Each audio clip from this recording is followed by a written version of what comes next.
My wife sent me divorce papers because I wouldn't stop taking my dying father to dialysis.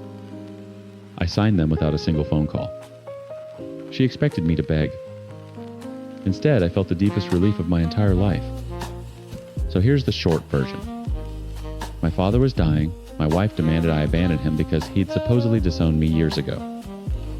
When I refused, she divorced me and didn't even want custody of our kids.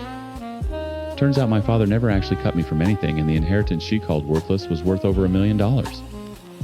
I'm 36, a father of 2, and apparently the idiot who chose a dying old man over his marriage. My ex-wife is Avril, 34, the kind of woman who sees love as a transaction. My father is Harold, late 60s, stubborn as they come. And the man Avril wanted me to leave behind. Her mother, Dolores, coached every selfish move from the sidelines. And Mr. Whitfield, my father's lawyer, well, he's the one who finally told me the truth about everything. Let me tell you how it started. Not the divorce, that was the ending. The beginning was a phone call at 2 a.m, my father's voice smaller than I'd ever heard it. They're putting me on dialysis, Harold said. No greeting. No preamble. Just that sentence hanging in the dark like a sentence of its own kind. I sat up in bed. Avril stirred beside me but didn't wake. My father and I hadn't spoken in almost 3 years, not since the fight that supposedly ended everything between us. He'd wanted me to take over his company. I'd wanted to build something on my own. He told me I was ungrateful. I told him he was controlling. He said I was no longer his son. I said fine. But when a man calls you at 2 a.m. to tell you his kidneys are failing, none of that matters. The grudge just evaporates like fog off a highway. Which hospital, I asked. Street Catherine's. Wednesdays and Saturdays. I'll be there. He hung up without saying thank you. That was Harold. But I heard it anyway in the pause before the click. I told Avril the next morning over breakfast. She was cutting a grapefruit into perfect halves the way she always did, like even fruit needed to be disciplined. Your father, she repeated. The one who disowned you. He's sick, Avril. He told you to your face that you were cut out of everything. His will, his business, his life. She set the knife down. And now you want to chauffeur him to dialysis twice a week? He's my father. He's a stranger who shares your blood. She picked the knife back up. There's nothing in it for us. That phrase, times nothing in it for us times, I should have heard it for what it was. A confession. But I was too focused on the dialysis schedule to notice. The first few weeks weren't terrible. I rearranged my work hours, my boss was decent about it, let me shift things around as long as the output stayed consistent. Every Wednesday and Saturday, I'd drive 40 minutes to Harold's house, help him into the car, sit with him through 4 hours of dialysis, drive him home, make sure he ate something, then head back to my own life. Harold didn't say much during those sessions. He'd sit in the chair with the tubes running from his arm and stare at the ceiling like he was negotiating with God. Sometimes he'd grunt a comment about the news. Once he looked at me and said, "You didn't have to come." I said, "I know." That was the closest we got to tenderness for the first month. But something was shifting. I could feel it in my chest, this loosening like a knot I'd carried for years was slowly being worked free. My father was dying, and somehow, sitting next to him in silence was healing something in me. Avril noticed the shift too. She didn't like it. It started small. A dentist appointment for the kids scheduled on Wednesday afternoon. Oh, I forgot, that's your time's Father Day, asterisk. A dinner with Dolores booked every Saturday evening. You'll just have to be back by 6, no excuses. When I'd come home late from Harold's, the house would be in deliberate chaos. Dishes stacked in the sink, toys scattered across every surface, laundry piled on our bed. I can't do everything alone, Avril would say, arms crossed, standing in the wreckage she'd clearly orchestrated. Then she started on the kids. My son came to me one night, 7 years old, tugging my sleeve. Mom says Grandpa Harold doesn't love us. Is that true? My jaw tightened so hard I felt it in my temples. Grandpa Harold is sick, buddy. And he loves you very much. Mom says he's mean and we shouldn't visit him. I knelt down and looked my boy in the eyes. Sometimes grown-ups say things when they're upset. Your grandpa isn't mean, he's just stubborn. There's a difference. I confronted Avril that night. She didn't even flinch. I'm telling them the truth. That man threw you away. Why should our children get attached to someone who... He's their time's grandfather, asterisk. He's a dying man with nothing to leave us. You're wasting time we don't have on someone who already told you you're worthless. The room went quiet. I stared at her and realized I was looking at a stranger. The ultimatum came on a Tuesday. She was standing in the kitchen doorway, Dolores on speakerphone like a war room general. It's him or me, Avril said. Tomorrow is Wednesday. If you walk out that door to go to that hospital, don't expect me to be here when you get back. I picked up my keys. Wednesday, I took Harold to dialysis. When I came home, Avril was gone. Half the closet empty. Her toiletries cleared out. She'd gone to Dolores's house. She needed some time to cool off, and I also needed some space from her. In her absence, I'm taking care of the house, my children, Dad, and my work. Yet I felt so relieved, so relaxed. Her absence was actually soothing to me. I'd come home and the house was times quiet, times not the tense, loaded quiet of someone punishing you with silence, but actual peace. The kids seemed lighter too. Fewer tantrums. More laughter. Then the day before yesterday, she sent me divorce papers. I was somewhat expecting it, but didn't anticipate it coming so soon. I was shocked, but deep down I was happy and relieved. I didn't call her. Just signed the papers and sent them back. Surprisingly, she didn't ask for custody of the children. That was the only clause I was worried about, but she clearly didn't want them. That told me everything I needed to know about who Avril really was. When she received the papers, she called me, yelling about how could I just sign without calling her and pleading with her. Funny, right? Her mom snatched the phone and shouted that I was a fool, throwing away the best thing that ever happened to me, and that no woman would ever tolerate a man who prioritizes a corpse over his wife. I hung up. Blocked both numbers. Then I packed up the kids and drove to Harold's house. What happened next, what my father built in those final months with my children, what Mr. Whitfield told me in that office after the funeral changed everything.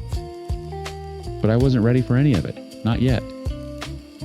All I knew, standing on Harold's porch with a suitcase in each hand and two small faces looking up at me, was that I'd chosen right. I just didn't know how time's right. Harold opened the door before I even knocked. He looked at the suitcases, then at the kids, then at me. His mouth worked like he was chewing on something he couldn't swallow. Spare room's got dust, he said. I'll get sheets. That was Harold's way of saying, time's welcome home. Asterisk. The first week was chaos, the good kind. Harold's house was too big for a sick man living alone, but it was exactly right for two kids who needed room to breathe. My daughter discovered the backyard garden overgrown and wild and appointed herself its caretaker. My son found Harold's old chess set and demanded lessons. Harold, who could barely stand for 10 minutes without gripping a counter, somehow found the energy to sit at that board for an hour every evening, teaching a 7-year-old how to protect his king. I hired a part-time caregiver, a woman named Ruth, who had the quiet competence of someone who'd shepherded many men through their final chapters. She handled the mornings so I could work. I handled the evenings. And somewhere in between, Harold became a grandfather. He'd never met the kids properly before. Avril had made sure of that. Every holiday, every birthday, there was always a reason they couldn't visit. Now there was nothing standing between them, and Harold poured into those children like a man trying to empty himself before the end. He told them stories about my mother who died when I was 12. He showed them photo albums I didn't know he'd kept. One night I walked past the living room and saw my daughter asleep on his lap. His hand resting on her head. His eyes closed, but his lips moving slightly like a prayer, or maybe just a conversation with someone I couldn't see. I stood in the hallway and pressed my palm against the wall because my knees weren't doing their job. The months folded into each other. Harold's condition didn't improve, we both knew it wouldn't, but it stabilized enough to give us time, real time. Not the frantic, guilt-soaked visits of before, but slow mornings and long afternoons. I stopped rushing. I stopped checking my phone for messages that weren't coming. I started times being there, times not just physically, but all the way. One evening after the kids were in bed, Harold and I sat on the back porch. He was wrapped in a blanket despite it being June. His hands shook when he lifted his tea. "You built something good," he said. "Your job. Your life. Without my money? I had to." "No." He set the cup down carefully. "You times chose times too. That's different." He looked at me, and for the first time in my life, I saw something in his eyes that wasn't judgment or expectation. It was respect. I was wrong to say what I said about disowning you. I was angry and proud. Bad combination. "I know, Dad. I never changed it," he said. I didn't understand. Changed what? He waved his hand vaguely.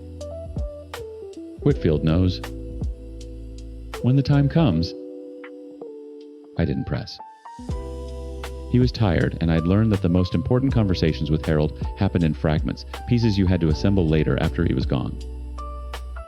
He died on a Thursday morning in September. Ruth found him. He looked peaceful, she said, like he'd simply decided he was finished. My daughter picked flowers from the garden and laid them on his nightstand. My son set up the chessboard on the kitchen table with the pieces in their starting positions, like Harold might come back to play. I didn't cry at the funeral.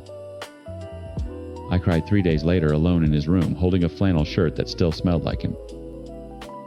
Mr. Whitfield called me to his office the following week. He was a tall man with silver hair and the kind of handshake that communicated decades of loyalty. "Your father gave me specific instructions," he said, sliding a folder across the desk. "He wanted you to know he never changed the will. Not once. Not after the argument, not after the estrangement. You were always his sole heir." I stared at the documents. The house, the business, investment accounts I didn't know existed. The number at the bottom of the page had 7 figures. He told me he'd disowned me. Mr. Whitfield leaned back. "Harold told a lot of people a lot of things. But he told times me times the truth." He paused. He said cutting you off was the worst bluff he ever made. And that you were the only person stubborn enough to call it and strong enough to walk away. He admired you for it every single day. My hands were shaking. I pressed them flat against the desk. He also said Mr. Whitfield continued with the faintest smile that if your ex-wife comes knocking, I should remind her that the divorce was finalized a full year before the inheritance. And that voluntary surrender of custody is very difficult to reverse. I almost laughed. Harold, even dead, was still 3 moves ahead. Avril showed up 26 days later. I know because I counted. She brought Dolores. They wore black like they'd just come from a funeral they never attended. Avril's eyes were red, not from crying, from rehearsal. "I made a mistake," she said at the door.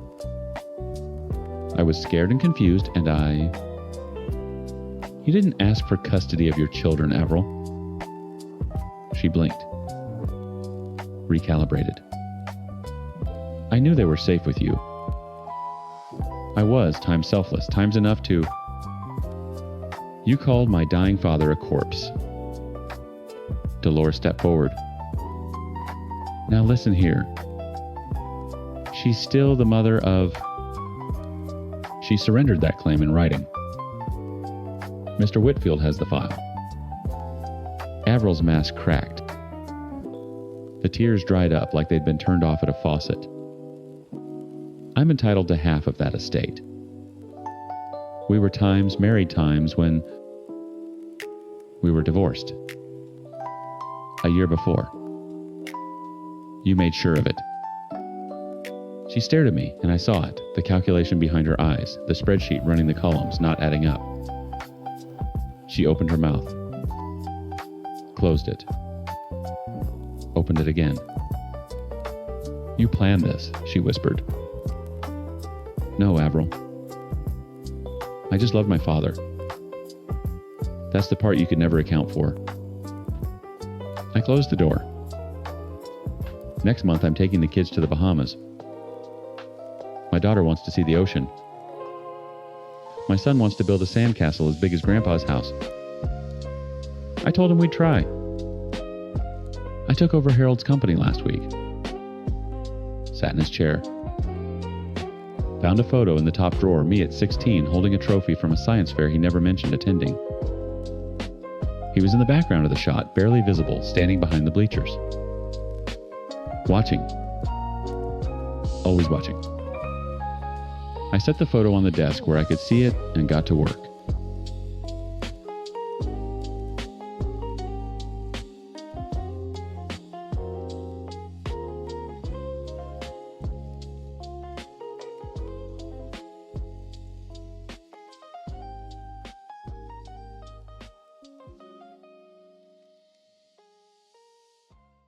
Here's the truth. Nobody wants to hear you can tell someone exactly who you are on day one, lay every boundary on the table, and they'll still act blindsided when you refuse to light yourself on fire to keep their family warm. I told my husband I never wanted children. He said he understood. Turns out he was just waiting for the right moment to pretend that conversation never happened. So when his daughter demanded I quit my career to raise her baby full-time and he backed her up like I was the unreasonable one, I learned something brutal about the man I married. I'm a 38-year-old woman with no kids by choice. My husband is Sam, 47, a devoted father whose devotion has no off switch. His daughter is Leah, 25, a new mom still chasing a deadbeat ex named Derek who vanished. The second things got real. Sam and I met at a conference in Denver 4 years ago. He was charming, graying at the temples, and honest about his life. Divorced, one daughter, still healing from losing his first wife to cancer when Leah was 14. I was honest too. Over our second dinner before he even reached for the check, I told him plainly, I don't want children. Not eventually. Not under the right circumstances. Not ever. He set his fork down, looked me in the eye, and said, I already have my kid. I'm not looking for another one. That sentence was the foundation of everything. We built a marriage on it. What I didn't fully understand at the time was that I already have my kid didn't mean what I thought it meant. It didn't mean his chapter of active parenting was closed. It meant Leah was the son, and everything else, including me, was expected to orbit. I liked Leah in the beginning. She was guarded, which I respected. She didn't call me mom, which I preferred. We had a workable distance. I came to her college graduation. She came to our wedding. We exchanged birthday texts that were polite and brief. It wasn't warm, but it was functional, and I thought functional was enough. Then Derek happened. Derek was the kind of man who makes promises in bed and breaks them in daylight. Leah fell for him catastrophically, moved in after 3 months, got pregnant after 7, and was alone by month 9. He didn't even have the decency to leave a note. Just stopped answering his phone one Tuesday and never started again. Sam drove 4 hours to pack up her apartment. He moved her into our guest room. He converted the office into a nursery. I didn't object to any of it. She was in crisis, and I understood that family shows up during crisis. I helped paint the nursery walls. I assembled the crib with an Allen wrench and a YouTube tutorial. I drove her to 2 of her prenatal appointments when Sam had work conflicts. But I never agreed to become a mother. Not once. The baby came a boy, Caleb, and for the first 12 weeks, the house was a fog of feedings and crying, and Sam hovering over Leah like she might shatter. I gave them space. I picked up groceries. I kept the house running. I figured Leah would stabilize, find childcare, go back to work, and eventually get her own place. Instead, her maternity leave ended, and the real nightmare began. It started as a suggestion over dinner. Leah was bouncing Caleb on her knee, and Sam cleared his throat the way he does when he's rehearsed something. We've been talking, he said, and we think it makes the most sense if you stayed home with Caleb while Leah goes back to work. I actually laughed. Not cruelly, I genuinely thought it was a joke. Nobody else laughed. I'm not quitting my job, Sam. It wouldn't be quitting, it'd be a pause. A pause. From my career to raise someone else's child. Leah's face crumpled immediately. Someone else's child. He's your Times grandson, asterisk. He's not my grandson, Leah. I care about him, but I'm not his grandmother. I'm your father's wife. The silence that followed had weight. Sam's jaw tightened. Leah pulled Caleb closer like I'd threatened him. Over the next 2 weeks, I offered every alternative I could think of. Daycare, too impersonal, he's too young. A nanny, a stranger, raising my baby, absolutely not. Reduced hours for Leah, I just got this position, I can't go part-time. I even suggested Sam cut back his own schedule since he worked remotely 3 days a week. He looked at me like I'd suggested he set the house on fire. I brought up child support. Derek had legal obligations whether he wanted them or not. That's when the real picture came into focus. Leah's eyes went glassy and she shook her head so fast it was almost a tremor. I'm not dragging Derek through court. Leah, he owes. He's going through stuff. He'll come back when he's ready. She still loved him. She was still waiting.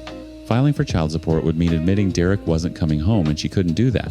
Every practical solution I offered collapsed against the same wall, Leah's fantasy that her life would reassemble itself around a man who had already proven he didn't want to be in it. And Sam enabled every inch of it. He wouldn't push Leah on child support because it upset her. He wouldn't consider a nanny because Leah didn't want one. He wouldn't reduce his own hours because, and he actually said this, someone has to keep this household funded. The implication was suffocating. Asterisk. Someone times, meaning him. My salary apparently was optional, disposable, a hobby that could be shelved. Then came the night Leah played her ace. We were arguing in the kitchen, Sam and I voices low but sharp, when Leah appeared in the doorway holding Caleb against her shoulder. You know what? Her voice was trembling theatrical. If my mom were alive, she would have had my back. She wouldn't have even had to be asked. Sam's entire body shifted toward his daughter. His eyes went soft and wet. And just like that, I was no longer his wife in that room. I was the woman standing where his dead ex-wife should have been failing to fill a ghost's shoes. 3 days later, Sam sat me down with a plan he'd written on a legal pad. I stared at the yellow paper, at his handwriting, at the numbers that erased me completely, and I realized this was never a conversation. It was a sentencing. The legal pad had 3 columns: expenses, timeline, my role. Under expenses, Sam had listed mortgage, utilities, groceries, Caleb's pediatric visits, diapers, formula. My name appeared nowhere in the expense column because I wasn't an expense. I was a solution times to times expenses. Under timeline, return to workforce when Caleb enters pre-K, age 4 to 5. 4 to 5 years. Written in his neat engineer's print like it was a project milestone. Under my role, a single line: full-time caregiver, household management. No retirement contributions. No savings plan. No income replacement. No acknowledgement that I had a 401k I'd been building for 16 years, a senior analyst position I'd fought for through 2 company mergers, or a professional identity that existed before Sam's daughter decided a stranger shouldn't raise her baby, but her stepmother could. This is the plan, he said. Not times a, times plan. Asterisk. The times plan. Where's my retirement in this, Sam? We'll figure that out later. Later when I'm 43 with a 5-year gap on my resume and no savings. You're being dramatic. I'm being times a mathematical asterisk. Show me where I exist on this page. He tapped the legal pad. You exist right here. With this family. That's where you exist. That's not a financial plan. That's a guilt trip formatted in columns. His hand came down flat on the table. I have bent over backward to make you feel included in this family. Leah is struggling. Caleb needs stability. And you're sitting here counting your retirement like some what? Say it. He didn't. He didn't have to. The word was already in the room. Asterisk. Selfish. Asterisk. It had been circling for weeks and now it landed. I stood up. My chair scraped the tile. I told you in Denver. Before you paid for dinner. Before you kissed me. Before you proposed. I told you I would never be a mother. You said you understood. This isn't about being a mother. This is about being a decent human being. That sentence hit like a closed fist because it reframed everything. Every boundary I'd ever drawn wasn't a boundary anymore. It was evidence of indecency. My entire identity, the one he'd claimed to love, was now the prosecution's exhibit. I went upstairs. I pulled 2 suitcases from the closet. I started with the things that were unquestionably mine: closed documents, the jewelry my mother left me, my laptop, the framed photo of my parents' anniversary that I kept on my nightstand. It took 40 minutes. That's how long it takes to dismantle 4 years of marriage when you never owned the house. Sam appeared in the doorway when I was zipping the second suitcase. He watched me for a long moment, and I saw something flicker across his face. Not regret exactly. More like confusion. The confusion of a man who had genuinely believed the walls would hold. You're really doing this, he said. Over babysitting.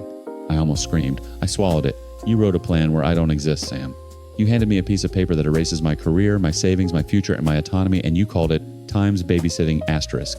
Leah appeared behind him. Caleb was asleep in her arms. She looked at the suitcases and her lip curled not with sadness, but with vindication. Like she'd been waiting for this. Like my leaving proved what she'd always suspected, that I was never really family. I hope you can live with yourself, she said quietly. I hope you learn to live without a safety net, I said back. Because your father won't be here forever, Leah. And Derek isn't coming back. And at some point, you're going to have to figure out how to be responsible for yourself and your child. And no one, not a nanny, not your dad, not the ghost of your mother, is going to do it for you. Her face went white. Sam stepped between us like I'd raised a hand. Get out, he said. I carried my own suitcases down the stairs. Nobody helped. I loaded my car in the dark. The porch light didn't come on. I drove to a hotel off the interstate and sat on the edge of a bed that smelled like industrial detergent. My phone lit up twice. Once from Sam Times, you showed your true colors tonight. Asterisk, once from Leah. In a group text that included Sam's sister Times, she abandoned us. Caleb's own step-grandmother walked out because she couldn't be bothered. Asterisk, step-grandmother. A title I never claimed applied retroactively to maximize the betrayal narrative. I didn't respond to either message. Here's what I keep turning over alone in that room, staring at the parking lot, lights bleeding through thin curtains. Sam didn't lie to me in Denver. He believed what he said. He genuinely thought his parenting chapter was closed. But belief isn't the same as commitment. When Leah needed something that required my time sacrifice, his belief evaporated like it had never been spoken. The foundation we built our marriage on was made of his convenience, and the moment it became inconvenient, he jackhammered through it without flinching. It seems unrealistic that Leah thought she could have a child without it impacting her career at least a little. Although it's hard for new mothers, it might take time for her to realize Caleb will be loved with or without a nanny. With everything Sam was already doing, converting rooms, covering costs, absorbing her life into his, it seemed staggering that she'd demand more. But Sam made it possible by making it easy. He enabled every refusal, cushioned every consequence, until Leah had no reason to develop the ability to be responsible for herself or her son. And that will not bode well for her down the road. Because Sam is 67% of her support system, and only God knows how long that lasts. Hopefully a very long time. But one never knows. I made the best decision I could for myself. I'm not sure anyone else in that house will understand that. Maybe ever. But I drove away with my name intact, my career intact, and the quiet, brutal clarity of a woman who told the truth on the first date and was punished for it 4 years later. My lawyer called back the next morning. The marriage on paper was clean. No shared property, no children, no claim. Exactly what I'd walked in with. Exactly what I'd warned him about.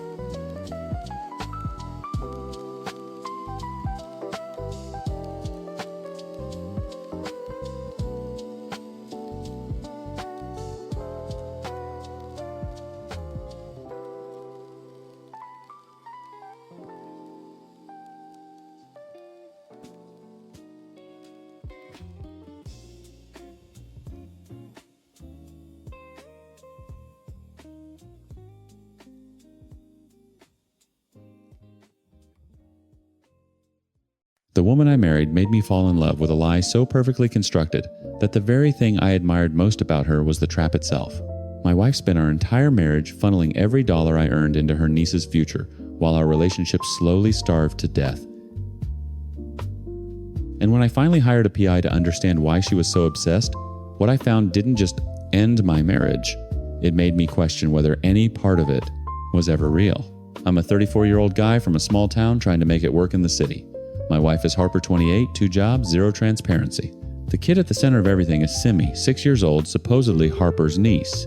Then there's Dolores, Harper's mother, and Noreen, her older sister, both of whom helped build the story I swallowed whole. I met Harper on a bus at 11:40 on a Tuesday night. The 9C route nearly empty, just me and the overhead fluorescent buzzing its dying insect sound. I'd been pulling overtime at the warehouse, double shifts back to back, and the city had that hollow feeling it gets when you're too tired to pretend you belong in it. I grew up in a town where you could name every dog on your street. Here, I couldn't name my neighbors. She got on 3 stops after me. Small frame, oversized jacket, headphones in, but no music playing, I could tell because the wire dangled into an empty pocket. She sat 2 rows ahead, and for 3 weeks straight, that was our entire relationship. 2 rows of cracked vinyl seats and silence. Then one Thursday, she wasn't there. Or Friday.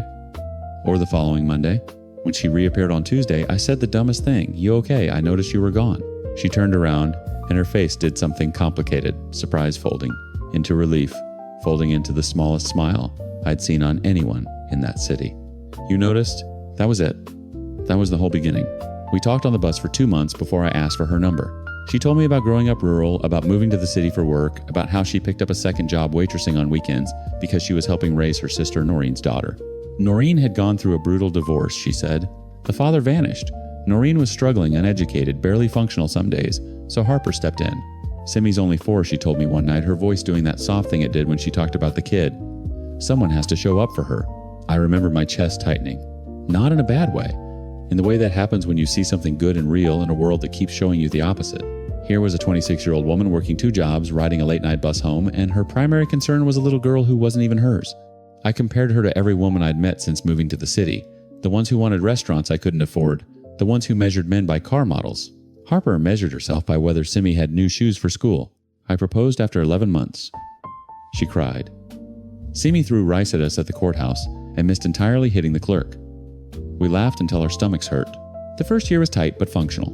We split rent, split groceries, operated like a team. Harper's 2 jobs plus my warehouse salary meant we weren't comfortable, but we were stable. Simmy stayed with us most weekends, sometimes full weeks when Noreen was going through it, which seemed to be always. Then Harper said she wanted to enroll in a culinary certification program. 6 months, evening classes, real career potential. She asked if I could cover her share of expenses temporarily. Of course, I said. Because that's what you do. The culinary program ended. Her share never came back. Instead, it became Simmy's school admission fees, then Simmy's uniforms, then Simmy's private tutoring because she was falling behind, then a better tutor because the first one wasn't qualified. Each expense arrived with Harper's particular urgency, this breathless, almost panicked insistence that made saying no feel like kicking a puppy. I absorbed it, all of it. My overtime hours climbed, our conversation shrank. We went from eating dinner together to eating in shifts. The bedroom became a place where 2 people slept facing opposite walls. One evening, I came home to Harper pacing the kitchen with a school brochure. Greenfield International Academy, she said, sliding it across the counter. I looked at the tuition. My mouth went dry. Harper, it's the best school in the district. Simmy deserves a lot of things. So do we. When's the last time we went anywhere together? She looked at me like I'd spoken Mandarin. Then came the real problem. Greenfield had adopted a policy with the rising number of drug-addicted parents in the city. They didn't want children of such parents in the school because they considered them a bad influence on other kids. I know it's unfair for those kids, but that's how it is. More critically, the school admitted only children whose parents were at least high school graduates. Harper's sister Noreen had never finished school. Harper came up with a weird solution to this problem. She wanted to adopt Simmy as our daughter. She said she would have adopted her as a single mother, but now that we were married, we had to adopt her as parents. Both of us. Legally. I'm not signing adoption papers for your niece Harper. Why not? You love her. Loving her and becoming her legal father are 2 different conversations. It's just paperwork. Then what about our kids? When do we start our family? Her face went still. Not sad. Not conflicted. Asterisk. Still. Asterisk. Like a door closing behind her eyes. Let's not have children then. 4 words. Delivered flat, without hesitation, like she'd rehearsed them. Like our future children were a negotiating chip she'd just tossed off the table to protect someone else's. I stood in that kitchen and felt something shift in my chest, a load-bearing wall quietly cracking. She doesn't realize what she's rubbing on me, I thought. She's rubbing her niece's entire life responsibility onto me, and she doesn't even see it. That night, I couldn't sleep. I lay there running the math, not the financial math, the emotional math. Every sacrifice had flowed in one direction. Every priority pointed at one person. And my wife had just told me without blinking that she'd rather we never have children than risk Simmy losing access to an elite school. The next morning, I did something I never imagined I'd do. I called a private investigator. The PI's name was Garrett. Ex-cop, small office above a dry cleaner, the kind of man who shook your hand once and never smiled. I told him what I needed background on my wife's family, specifically her sister Noreen and the custody arrangement for Simmy. How deep, he asked. Deep enough to understand what I'm being asked to sign. He didn't judge. He quoted a fee. I paid it. 2 weeks. That's all it took to unmake everything. Garrett called on a Wednesday afternoon. I stepped outside the warehouse into the loading dock, leaned against a shipping container still warm from the sun, and listened. There's no custody arrangement, he said. Because there's no niece. My hand tightened on the phone. Simmy's birth certificate lists Harper as the mother. Full biological mother. Born 6 years ago at a county hospital back in her hometown. Father's name is on the certificate too, a man named Dennis Okafor. He's not in the picture anymore, hasn't been since before the birth. I didn't say anything. The loading dock hummed with forklifts and reversing trucks, and none of it reached me. Noreen does exist, Garrett continued. She is Harper's older sister. She is divorced, but she never had a daughter. She provided cover during Harper's pregnancy, told neighbors she was the one expecting. The mother Dolores coordinated the story. Small town, tight community, unmarried pregnancy carries weight there. So Simi is your wife's biological child, has been the entire time. I sat on that loading dock for 40 minutes after hanging up. A coworker asked if I was sick. I said yes. It wasn't a lie. I waited 3 days. Not because I needed to calm down. I was past calm, past anger, somewhere in the flat terrain beyond both. I waited because I wanted the full dossier. Garrett delivered it Friday evening. Birth certificate hospital records a timeline of Harper's pregnancy, cross-referenced with her employment gaps. A statement from a neighbor in her hometown who remembered Noreen's pregnancy and how Harper had taken the baby to the city shortly after. Every page was a brick pulled from a wall I'd built my life against. Friday night. Harper was folding Simi's school clothes on the couch. Simi was asleep in the spare bedroom, our spare bedroom, the one that might have been a nursery if my wife hadn't told me with a closed face that we should never have children. I set the birth certificate on the coffee table. Harper's hand stopped mid-fold. She looked at it. Her jaw moved, but nothing came out for a long moment. Is Simi your daughter? It's not what you think. Harper, is Simi your biological daughter? She picked up the birth certificate and I watched her cycle through options behind her eyes the same way I'd watched her cycle through expenses, through justifications, through every careful redirection that had kept me blind for years. I adopted her, she said. At birth. Noreen couldn't. Stop. I opened the folder, spread the hospital records across the table, the admission form with Harper's name, the discharge summary, the prenatal visit log showing 7 appointments over 6 months, all under Harper's name, all at the county clinic. You were admitted for labor and delivery, I said. You didn't adopt anyone. You gave birth to her. Harper's hands dropped to her lap. The school shirt she'd been folding slipped to the floor and she didn't pick it up. Dennis left when I was 5 months pregnant. Her voice came out, stripped mechanical. Every boyfriend before him left. My mother said no man would want a woman with another man's child. She said, so you invented a sister's tragedy to hide your own. I was trying to protect Simi. You were trying to protect the lie that would land you a husband willing to pay for her. That's not the adoption. You wanted me to legally adopt your own daughter so she could attend a school that requires times parents, times with high school diplomas. Not Noreen's kid. Yours. And you couldn't list yourself because somewhere in this web, Simi's school records say she's Noreen's child and Noreen never graduated. So you needed me. You needed my name, my signature, my entire legal identity grafted onto a lie you built before you ever sat on that bus. She was crying. I want to tell you, I felt something. I'm searching for it even now. Some residual tenderness, some reflex toward the woman I'd proposed to after 11 months. But what I felt was the specific emptiness of realizing you've been furniture in someone else's plan. You need to leave, I said. You can't be serious. Take Simi. Go to Noreen's. Go to your mother's. But you can't stay here. She left that night.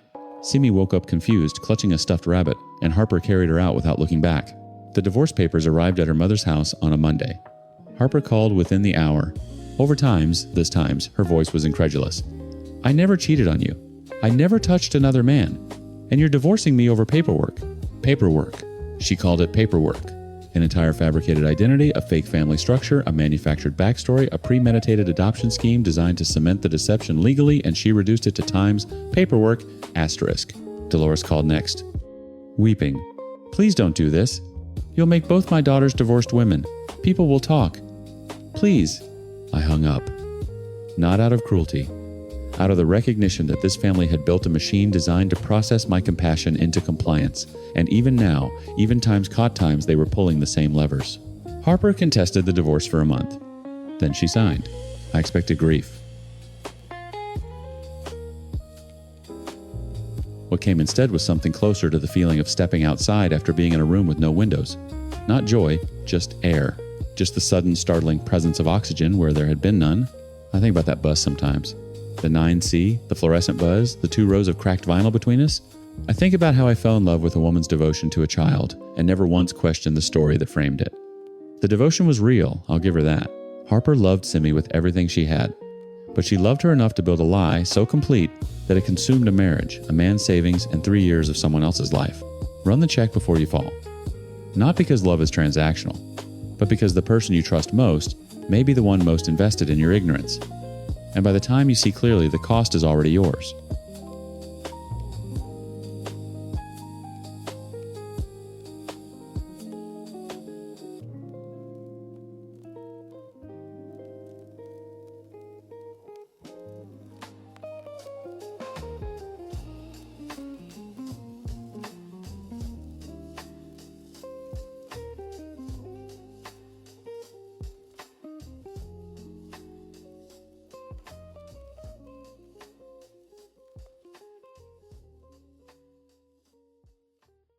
He's the one guy you don't have to worry about. Let me tell you something. If anyone ever says that exact sentence to you, that is the person you need to worry about most. So my wife told me I was the best thing that ever happened to her in mid-March. By the end of March, she was already gone emotionally. By May, she'd signed a lease with another man, planned a whole new life, and looked me dead in my face and said there was no love left, all in about 6 weeks. And when I finally caught her, she told me it wasn't cheating because she asked for the divorce first. I'm 31 male. My wife is Elise, she's 28, and we've been together 7 years. The other guy, Craig, 38 years old, her co-worker, the safe Christian friend who was supposedly just talking about the Bible with her. Let me take you back to the beginning, because none of this makes sense without understanding what I thought we were. 7 years. That's not a fling. That's not some situationship you can just walk away from clean. 7 years of building something inside jokes that nobody else would understand, a shorthand language between two people who'd mapped every corner of each other. We bought a house together. We talked about kids with specific names picked out. We had a 5-year plan taped to the refrigerator like a vision board, and every few months we'd check something off with a red marker and feel like we were winning at life. I loved Elise in the way you love someone, when you've never had a reason not to. Completely. Stupidly. Without a single backup plan. She started the new job in early February. Government position, good benefits, the kind of career move we'd talked about for over a year. I drove her to orientation that first Monday and kissed her in the parking lot. She was nervous. I told her she'd crush it. She did. The training cohort was small, maybe 15 people doing 2 weeks of onboarding together. She mentioned Craig by the end of the first week.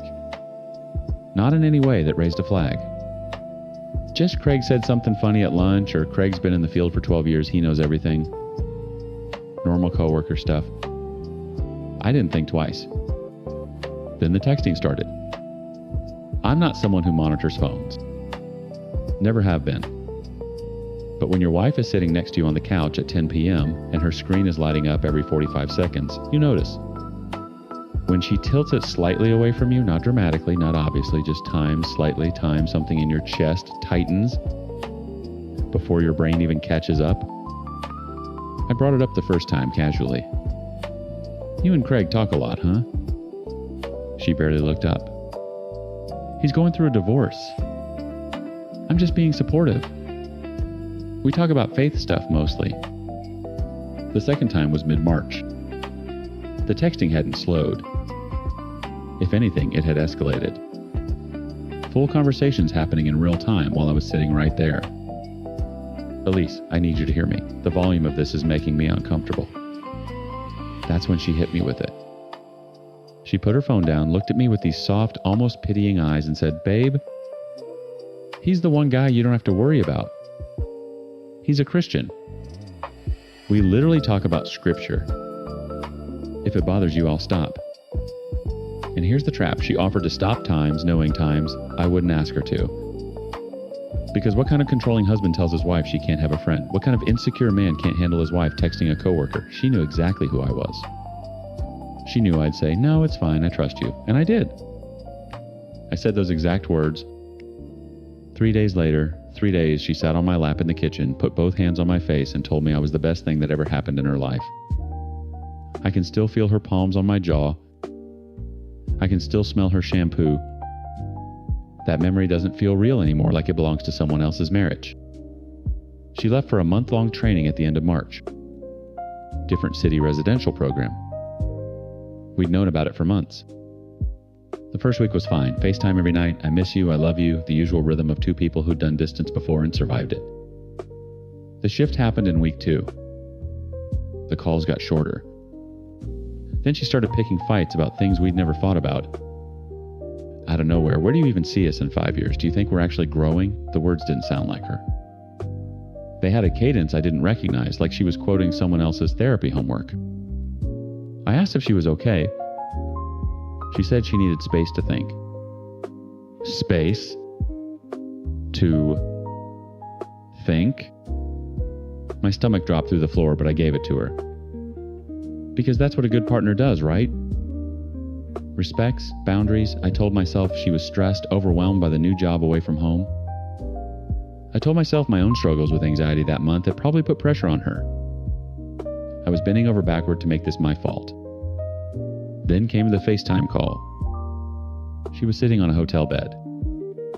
The lighting was harsh. She looked like a stranger wearing my wife's face. And she said very calmly, like she was reading a prepared statement, "I think we should talk about divorce." My hands went numb. Actually numb, like the blood just left them. I remember looking down at my fingers, and they were white.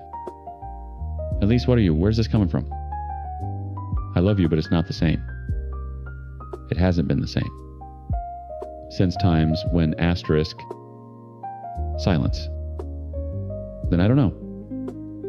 I just need to figure out who I am. A person doesn't change like this in such a short period of time because she met someone and everything just goes down the drain. That's what I kept telling myself. There has to be another explanation. There times has times to be. She came home in mid-May. I drove to the airport with flowers on the passenger seat like an idiot. When she walked through arrivals, I stood up and opened my arms. She walked right past them. She didn't unpack her suitcase. It sat by the front door like she was just passing through a hotel lobby. That first night I made dinner, her favorite, this lemon chicken recipe, I perfected over years of making it wrong. She sat across from me and moved food around her plate like a kid running out the clock, until she could be excused. I kept talking, filling silence, asking about the training, the city, the weather there. She gave me one-word answers and looked at the wall behind my head. After dinner, she sat on the edge of our bed, times our times bed, and said it without flinching. I don't love you anymore. I want out. Not I think. Not maybe. Not can we try. Just the clean, surgical version. Like she'd rehearsed it in the mirror until it stopped shaking. My throat closed. I sat down on the floor because my legs made the decision for me. I said something, I don't even remember what. Probably begged. Probably said all the things a man says when the foundation cracks beneath him and he's grabbing at air. She watched me fall apart with this expression I'll never forget. Not cruel. Not sad. Asterisk. Resolved. Asterisk. Like I was a task she needed to complete before moving on to the next item on her list. The next morning, and this is where it gets surreal, she offered to clean the house. "Let's make some nice last memories," she said. Like we were closing on a vacation rental and she wanted to leave it tidy for the next guests. I stood in the kitchen watching her wipe down counters we picked out together at Home Depot, and something inside me finally snapped into focus. Not rage. Not grief. Asterisk. Clarity. Asterisk. The kind that arrives cold and unwelcome. For the first time in 7 years, I went through her phone. She was in the shower. Her passcode hadn't changed. Part of me expected to find nothing. Expected to feel guilty to close it. And apologize. And keep trying to save something that was already a corpse. I found everything. She and Craig were already in a relationship. Not flirting. Not talking. A times relationship. Asterisk. They had a lease signed. An apartment. Together. He'd sent her a photo of the keys with a heart emoji 2 weeks before she flew home to tell me she needed to figure out who she was. I scrolled through messages that spanned the entire month she'd been away. Craig calling her my girl. Elise telling him she'd give up everything to start over. Plans for furniture. Discussions about which side of the bed each of them preferred. Asterisk. Which side of the bed? Asterisk. My hands were shaking so badly the screenshots came out blurred. I took them again. And again. Methodical. Every conversation. Every plan. Every lie. Mapped in blue and gray text bubbles. I emailed them to myself, deleted the sent record, put her phone back exactly where she'd left it. Then I sat down at the kitchen table and waited. She came out toweling her hair, humming something. Asterisk. Humming. Asterisk. I tested her. Calmly. Is there someone else? What? No. God, no. This is about times us. Asterisk. You're sure? I'm sure. I wouldn't do that to you. She looked me dead in the eyes when she said it. Steady, practiced. And I realized I wasn't watching my wife lie. I was watching a stranger who'd gotten very comfortable wearing her face. I let it go for 2 more days. Let her keep performing. Let her clean the house and suggest we part as friends and talk about how she hoped I'd find someone who deserves you. Each lie was another screenshot I didn't need because I already had them all. On the 3rd morning, I laid the phone on the table between us, open to the lease agreement with both their names on it. The color left her face so fast I thought she might pass out. It wasn't cheating, she said. Almost immediately. Like she'd preloaded the defense. I asked for the divorce first. You asked for the divorce times, while times you were already with him. We were just talking. You signed a lease, Elise. That's when the script flipped. In under 60 seconds, she went from caught to offensive. I was controlling. I was emotionally abusive. I had made times her feel trapped for years. She rewrote 7 years of history standing in the kitchen I'd renovated with my own hands, and she did it with the confidence of someone who'd been workshopping this narrative with Craig for weeks. I didn't argue. I just said I'm calling a lawyer today. She wanted nothing. No equity from the house, no cars, no savings, no spousal support, nothing. My attorney sat across from me and actually laughed. Not at me, at the terms. In 22 years of practice, he said, I have never seen anyone agree to a deal like this. I knew what it was. Guilt made visible. Guilt in legal formatting. She wanted clean and fast because clean and fast meant she never had to sit with what she'd done. I signed before she could change her mind. Someone told me later, a friend trying to be helpful, 2 months is too short to know someone. Her fling will burn out and she'll be back. And maybe they were right. But Times Back Times was a door I'd already welded shut. I declared my birthday in June as day 1. I hit the gym 5 days a week until my body stopped feeling like a house I'd been evicted from. I cooked meals I'd never attempted. Thai curries, handmade pasta, things that required enough focus to crowd out the noise. I reconnected with friends I'd let drift during the years I'd been so consumed with being half of something that I forgot how to be whole. Then I started moving. Hawaii first. Amsterdam, Vietnam. Norway, Australia. Korea. I stood in places I'd only ever pinned on a shared Pinterest board and discovered they were better without the weight of someone else's expectations attached to them. Oslo was the one that almost got me. We talked about Oslo for years, northern lights, fjords, the whole fantasy. I was walking along the harbor at sunset, and the grief hit me mid-stride like a rogue wave. I stopped. Breathed. Let it pass through me instead of fighting it. It didn't sting. It just times was. Asterisk. I forgave her somewhere over the Pacific, 30,000 feet up, watching clouds turn gold. Not for her sake. For the simple reason that carrying it was heavier than letting it go. I forgave Craig too, a man I'd never confronted, and never would because he wasn't worth the airfare. I forgave myself for every red flag I'd translated into something softer, because I loved her too much to read them correctly. A person doesn't change in such a short period of time because she met someone and everything goes down the drain. That's what I kept telling myself for months. But the truth is simpler and worse, she didn't change. She just finally showed me who she'd been becoming while I wasn't looking. The marriage termination date is approaching. I thought it would feel like an ending, some final heavy door slamming shut. It doesn't.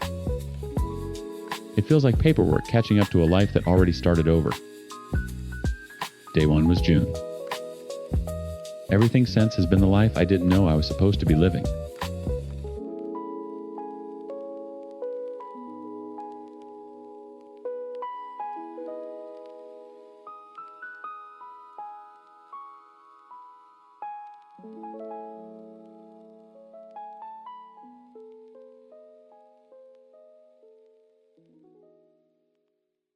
I spent 10 years fighting for a marriage that never actually existed. Let me explain what I mean by that. I married my wife thinking we were building something real. Turns out she never loved me, married me because her mother pressured her into it, and when I finally got vulnerable enough to share my deepest secrets, she used them as a permission slip to cheat. The kicker, when I finally stopped begging and started healing, suddenly she wanted me back. I'm 32 male. My wife is Renee, 31. Her mother, Lorraine, is a devout Jehovah's Witness, who basically orchestrated our entire marriage. There's a guy I never saw coming, who I'll get to later. And then there's Mia, the woman who finally showed me what it feels like when someone actually loves you back. But I need to start from the beginning, because this thing unraveled slowly. When I was 8 years old, someone I trusted did something to me that I didn't have words for until I was 30. I carried it like a stone in my chest, this dense hot thing I could feel pressing against my ribs. Every time someone got too close, every time intimacy required me to be fully present. I never told anyone. Not my parents. Not my friends. Not Renee. Instead, I built a version of myself that looked functional. I was the guy who worked hard, who showed up, who said the right things. And when I met Renee at 21 through her family's congregation, Lorraine's congregation, I thought I'd found the person I could finally be safe with. We dated for a year. Lorraine loved me. I was a good brother, she said. Responsible. Spiritual. Marriage material. Renee and I had chemistry, sure, but looking back I realized Lorraine was the engine behind everything. She'd call Renee after our dates and ask pointed questions. She'd remind her that good witness women didn't date casually. She'd quote scripture about the virtue of marrying young. Renee was 20 when we got engaged. 21 at the altar. I thought she was happy. Her smile looked real. Her vows sounded real. The first few years felt real enough that I stopped questioning. But there was always this distance, a thin pane of glass between us that I could feel but never name. I'd reach for her hand and she'd let me hold it, but she never reached first. I'd plan date nights and she'd attend them pleasant and present, but never electric. I told myself that's just what long-term love looked like. Comfortable. Steady. I told myself I was lucky. Here's the thing I hid from her. I used adult content. Not constantly, not compulsively, but regularly enough that it became a quiet habit I maintained behind closed doors. For a Jehovah's Witness marriage, this was nuclear. I knew that. So I lied about it. Small lies, casual deflections, a browser history wiped clean like it never happened. It wasn't the content itself that mattered, it was the lying. The pattern of concealment, I built a tiny room inside our marriage where I kept my shame and I locked the door. For 10 years, that door stayed shut. Then at 30, I started therapy. The childhood abuse came spilling out like water through a cracked dam, first a trickle during session 3, then a flood by session 7. My therapist helped me understand that the adult content used, the secrecy, the inability to be fully vulnerable with Renee, it was all connected. Survival mechanisms I'd built as a kid that had calcified into adult habits. She told me healing required honesty. Total honesty. With everyone. So one night, I sat Renee down at our kitchen table and I told her everything. The abuse, the content, the lies. I was shaking so hard the table vibrated. I couldn't look at her face, so I stared at her hands instead, watched her fingers go white around her coffee mug. When I finished, the silence lasted so long, I thought she'd left the room. Then she spoke. I almost didn't marry you. My head snapped up. I was still in love with my ex, she said. The week before the wedding, I told my mom I wanted to call it off. She said I'd be disgracing Jehovah. She said I'd made a commitment, and good Christian women don't run from commitments. Renee's voice was flat. Clinical. Like she was reading someone else's story. So I walked down the aisle, and I tried. I really tried to love you the way you love me. Tried? That word landed in my stomach like a fist. Everything after that conversation moved in slow motion and double speed simultaneously. Renee said she needed space to process. I gave it to her. She enrolled in community college courses. I supported it. She started going out with classmates, bars, parties, club meetings that ran until midnight, then 1 a.m., then 2. I responded the only way I knew how. I became more helpful, more present. I cooked her favorite meals. I cleaned the apartment until it gleamed. I left notes on the bathroom mirror in her love language, words of affirmation, acts of service, every tool the marriage books recommended. I poured myself into a void and called it devotion. She stopped touching me entirely. No hugs. No kisses. She'd angle her body away on the couch like proximity to me was a chore. I'd ask if she wanted to watch a movie together, and she'd say she had studying to do, then I'd hear her laughing on the phone in the bedroom with the door closed. 3 months into this, I asked her directly, "Do you still love me?" She was standing at the kitchen counter scrolling her phone. She didn't look up. "I don't think I was ever times and times love with you," she said. "I love you as a person, but I don't think I've ever been in love with you." My knees buckled. I actually grabbed the counter to stay upright. I begged her for couples therapy. I printed out lists of counselors, highlighted the ones with sliding scale fees offered to handle all the scheduling. She said she'd think about it. A week passed. 2. I asked again. "I don't think therapy can fix what was never there," she said. I stopped sleeping. I'd lie in bed next to her, this woman I'd given a decade to, and listen to her breathe and wonder how I'd loved someone so completely who had never once felt the same way back. The glass pane I'd always sensed between us finally had a name times she was never mine. Asterisk. Then I found the messages on her phone. And everything I thought I knew about how much this could hurt turned out to be a warm-up. The messages were from a number saved under a coworker's name, but coworkers don't text each other at 1:47 a.m. about how they can still feel each other's skin. I read them standing in the bathroom with the door locked, my thumb scrolling while my vision tunneled. Explicit. Tender. The kind of intimate shorthand that only develops over weeks, maybe months. She'd been telling him things about me, about my therapy, my childhood, my issues. He'd responded with the exact right amount of performative sympathy. Asterisk. You deserve someone whole times, he'd written. She'd sent back a heart emoji. I confronted her that night. Didn't yell. Couldn't. My voice came out in this strange, airless whisper like someone had punctured my lungs.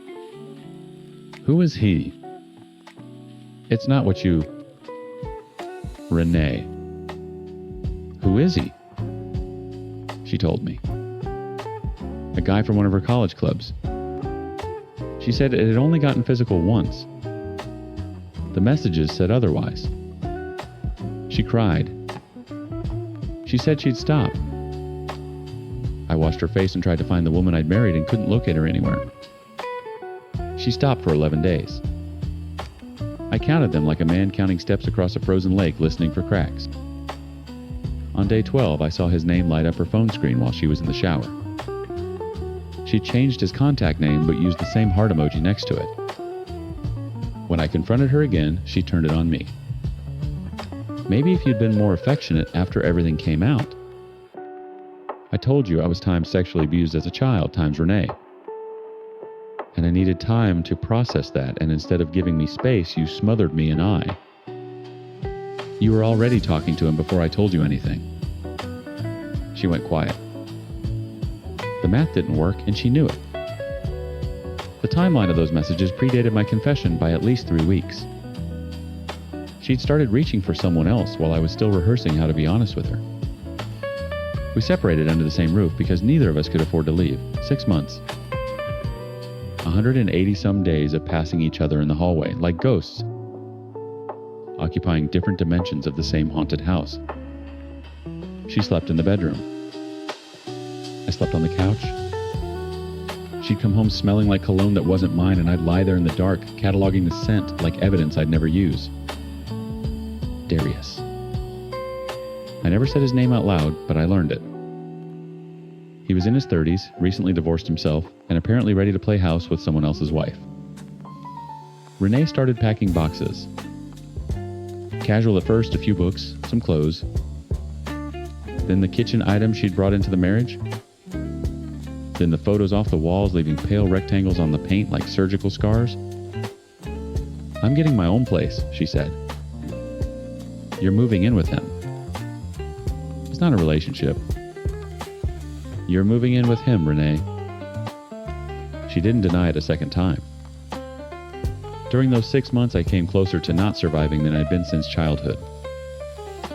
There were nights I sat in my car in the parking garage with the engine running and no destination, just the low hum of the motor and the thought that it would be very easy to stop trying. My therapist adjusted my sessions to twice a week. She gave me a crisis number I kept in my wallet like a talisman. I used it once at 3 a.m. Sitting on the kitchen floor, unable to remember how to fill out the divorce paperwork I'd printed 6 times. The man who survived what happened at 8 years old almost didn't survive 32. But I did. Barely. Ugly. One breath at a time. Renee moved out on a Saturday. I didn't watch her load the truck. I sat in a coffee shop 3 blocks away and stared at a muffin I couldn't eat until my phone buzzed, times I left the keys on the counter. Asterisk. Over the next year, I rebuilt myself the way you rebuild a house after a flood, gutting everything down to the studs and deciding what's worth keeping. Therapy. Journaling. A gym membership I actually used. Slowly, carefully, I started to date a little and then found a great girl. Mia didn't fix me. She didn't need to. She just showed up consistently and spoke my love languages back to me like they were her native tongue. I was ultra transparent with my new girlfriend and told her everything, the abuse, the marriage, the wreckage. She held my hand through it and didn't flinch. Meanwhile, Renee dumped Darius within 3 months. Started her own therapy. Began recognizing the self-sabotage the way Lorraine's pressure had warped her into someone who made decisions out of fear and then punished everyone around her for the cage she'd built. She wanted to see me happy, but she was hurting. I'd been talking about divorce for months and slowly worked on getting the papers filled out. I needed to take the final steps of filing, and I did it. I don't think Renee ever took me seriously, because now she was crying, wanting me back. Calling, texting. Showing up at my apartment with swollen eyes and apologies that sounded for the first time like they came from somewhere real. It's been so hard for me, because it actually seems remorseful, but it's too little too late. Some may think it's wrong or irrational, but I've held compassion for my ex. I know her problems and struggles, and just want to see her happy. I just couldn't get past her affair and how it hurt me so badly. When I look at her, all I see is him lurking around. I signed the papers on a Tuesday morning. Mia drove me. She waited in the car and didn't ask how it went. When I came out, just handed me a coffee and squeezed my knee. I'm rather proud of myself for being courageous enough to choose my own life. The 8-year-old boy who learned to be silent. The 21-year-old groom who mistook obligation for love. The 30-year-old man who cracked himself open hoping honesty would save his marriage. They all live in me. But they don't run me anymore. I do.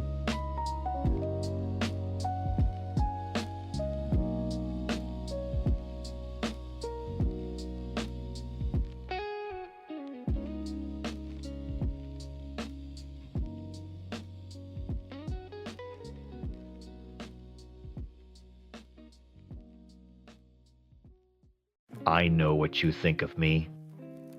My daughter Chloe has probably told you the whole story, and she's probably made me sound like the worst person in the world. And maybe I am. But you've only heard her side. You haven't heard what it's like to live in this house, this perfect, stable house that's built on a foundation of lies. They call us stable now. That's the word everyone uses. Oh, you two have done so well to get through it. You're so stable. It makes me want to laugh or maybe throw something. Stable is just another word for quiet. It's the quiet you get after a bomb goes off and you're just sitting in the rubble too stunned to move. The bomb went off 2 years ago. My husband, Mark, the man everyone thinks is a saint for working so hard, sat me down and told me he had a secret. I thought it was another woman. I almost wished it was. It would have been simpler. No, he told me he'd gambled away our savings, our future, everything we had worked for. 100,000 pounds. Just gone. Poof. Like it was never there. The shock was so total I couldn't even cry at first. It was just this cold, heavy weight in my stomach. But the world doesn't stop for your pain. We had to tell the kids. We had to tell our families. And that's when the story changed. It wasn't about what he did to us anymore. It became the story of Mark's redemption. Everyone rallied around Times him, asterisk. His parents, my parents, our friends. He's a good man who made a mistake. He's so brave for admitting it. You have to support him. He's trying so hard to fix it. And what was I supposed to do? I was the wife. My job was to smile, nod, and be the supportive rock while he climbed out of the hole he'd thrown us all into. So I did. I played my part. But forgiveness isn't a switch you can just flip. Forgiveness became my prison. Every time he came home late from his second job, exhausted, and someone would say how amazing he was for working to pay it all back, something inside me would just shrivel up and die. He was being praised for cleaning up a mess times he made, asterisk. He got to be the hero of his own story. I just got to live with the consequences, the constant fear about money, the shame. I got to be a supporting character in the grand drama of his recovery. My own mother died last year. The grief was a physical thing. It felt like I couldn't breathe. But in this house, there was only room for one person's suffering, and Mark was still taking up all the space. His guilt was louder than my grief.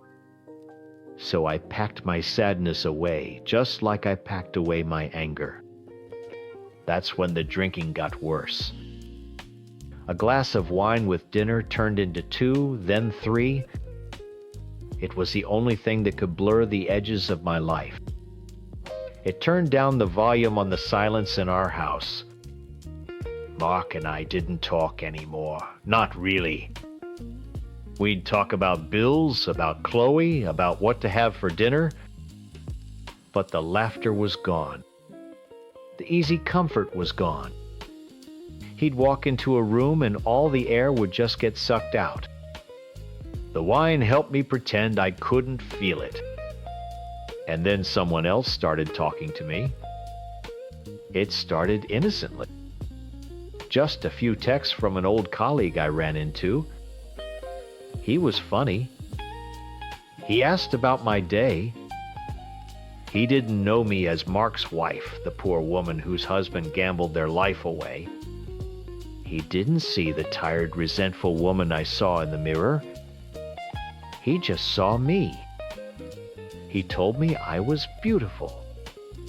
He said I was sexy. He sent pictures and asked for them back. It was all a fantasy, I knew that. It wasn't love. It was just light.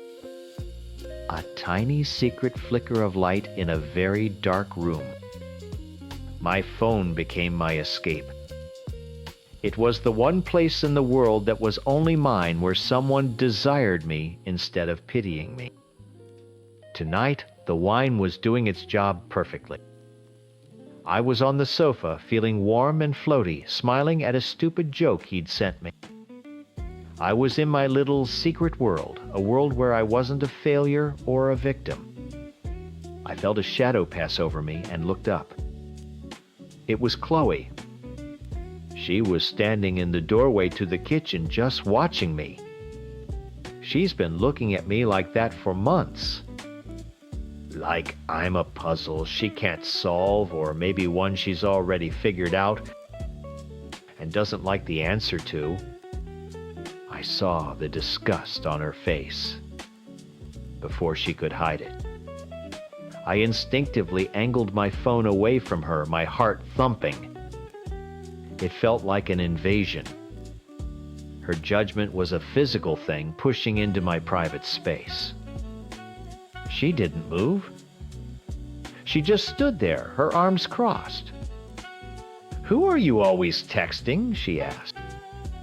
Her voice was flat in accusation. My brain went completely blank. Panic, hot and sharp, shot through me. "No one," I said too quickly. "Just my therapist." A clumsy, stupid lie. I don't even have a therapist. She just stared at me, her eyes narrowed. She knew I was lying. She took a step closer. "Let me see then." "No," I said, my voice shaking. "It's private, Chloe. Get off my back." I tried to sound angry, but it came out as desperate. I clutched the phone tighter. This was mine. He had taken our money, our future. She wasn't going to take this from me, too. And then she did it. She moved so fast I didn't have time to react. She lunged forward and snatched the phone right out of my hands. A switch flipped. I saw red. It was a purely animal instinct. I scrambled off the sofa, grabbing for her arm for the phone. "Give it back," I yelled, my voice ragged.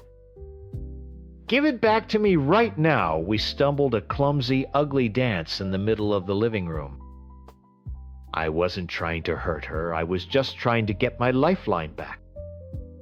To protect the one small, selfish thing that made me feel alive. She was stronger. She shoved me back and I tripped over the rug, catching myself on the armchair. She stood there, panting, phone in her hand. Her back was to me. I was frozen, my breath caught in my throat, watching the straight, unforgiving line of her shoulders. I waited for her to turn around to scream at me, but she didn't. She just lifted the phone, her thumb moving across the screen that was still lit up from my last message. I saw her sharp intake of breath. Her whole body went rigid. I couldn't see her face, but I didn't need to. I knew in that gut-wrenching, world-ending moment that she was seeing it all. The texts, the names he called me, the photos.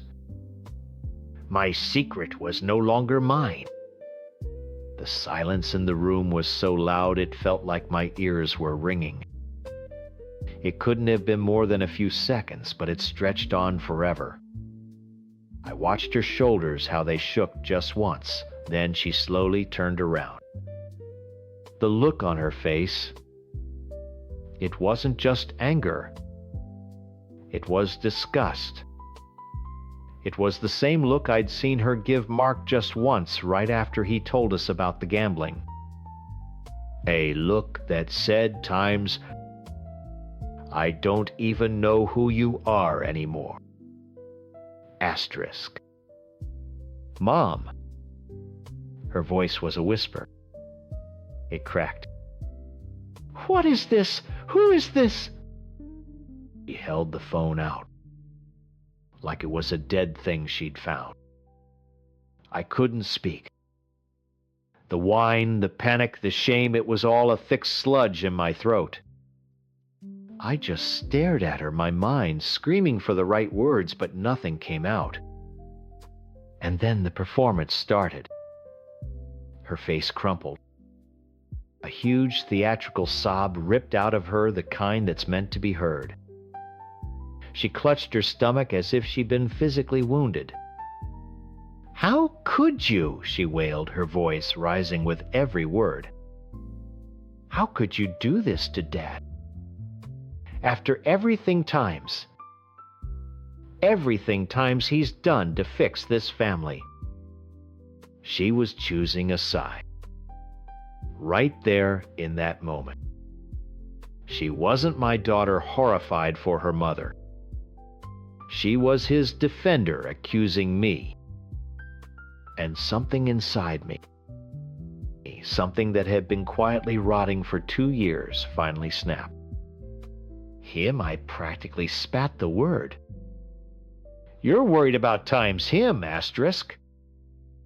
He's been killing himself, working 2 jobs for us," she screamed back, tears streaming down her face. "To pay back the money he times lost," I screamed right back, finally finding my voice. It was raw, ugly.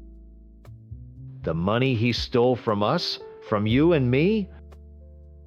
Don't you dare stand there and act like he's a saint." She just shook her head, sobbing, looking at me like I was a monster. She didn't hear a word I said. She didn't want to. It was easier to have one good guy and one bad guy. And I just made it very easy for her to decide who was who. She turned and ran out of the living room. Not to her bedroom. No, she ran straight to the study where Mark was on his laptop, probably working through the accounts playing the martyr. I heard her burst in, heard her choked sobs. Dad, you have to see this." That was it. The final betrayal. She took my one secret, my one ugly little escape, and she handed it directly to the man who created the prison I was trying to escape from. She didn't just expose me. She sacrificed me to protect him.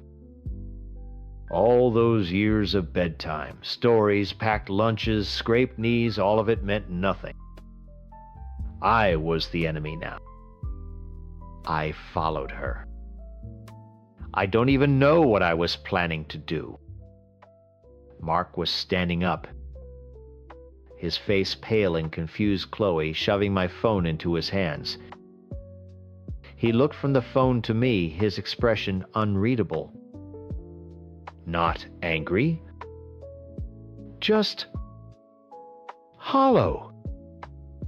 All the fight went out of me. But then Chloe turned to me again, her face righteous and furious. "You're disgusting," she said, her voice dripping with poison. The anger came back hot and wild. It was pure hurt. "Get out of my face!" I slurred the words, thick with wine and rage.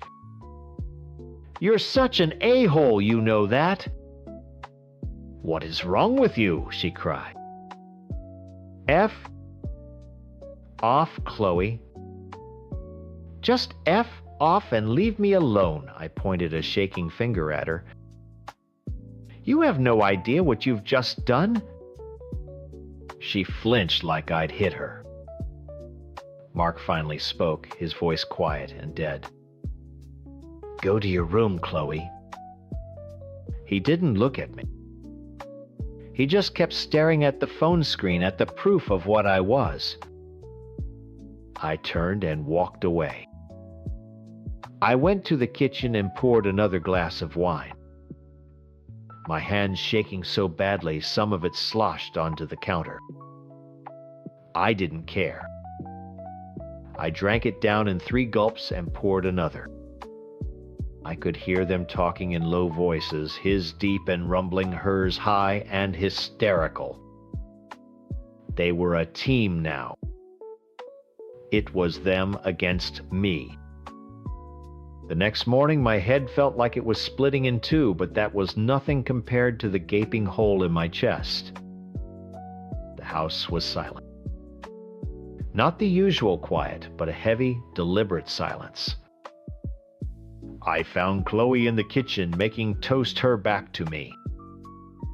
She moved with a stiff, deliberate anger. I had to try. I had to make her understand. "Chloe," I said, my voice hoarse. She didn't turn around. "Can we please talk?" She kept buttering her toast. "There's nothing to talk about." "Yes, there is." I took a step closer. My heart was pounding. What I did was wrong, I know that. But I need you to understand why. I was begging. You know what betrayal feels like. You remember.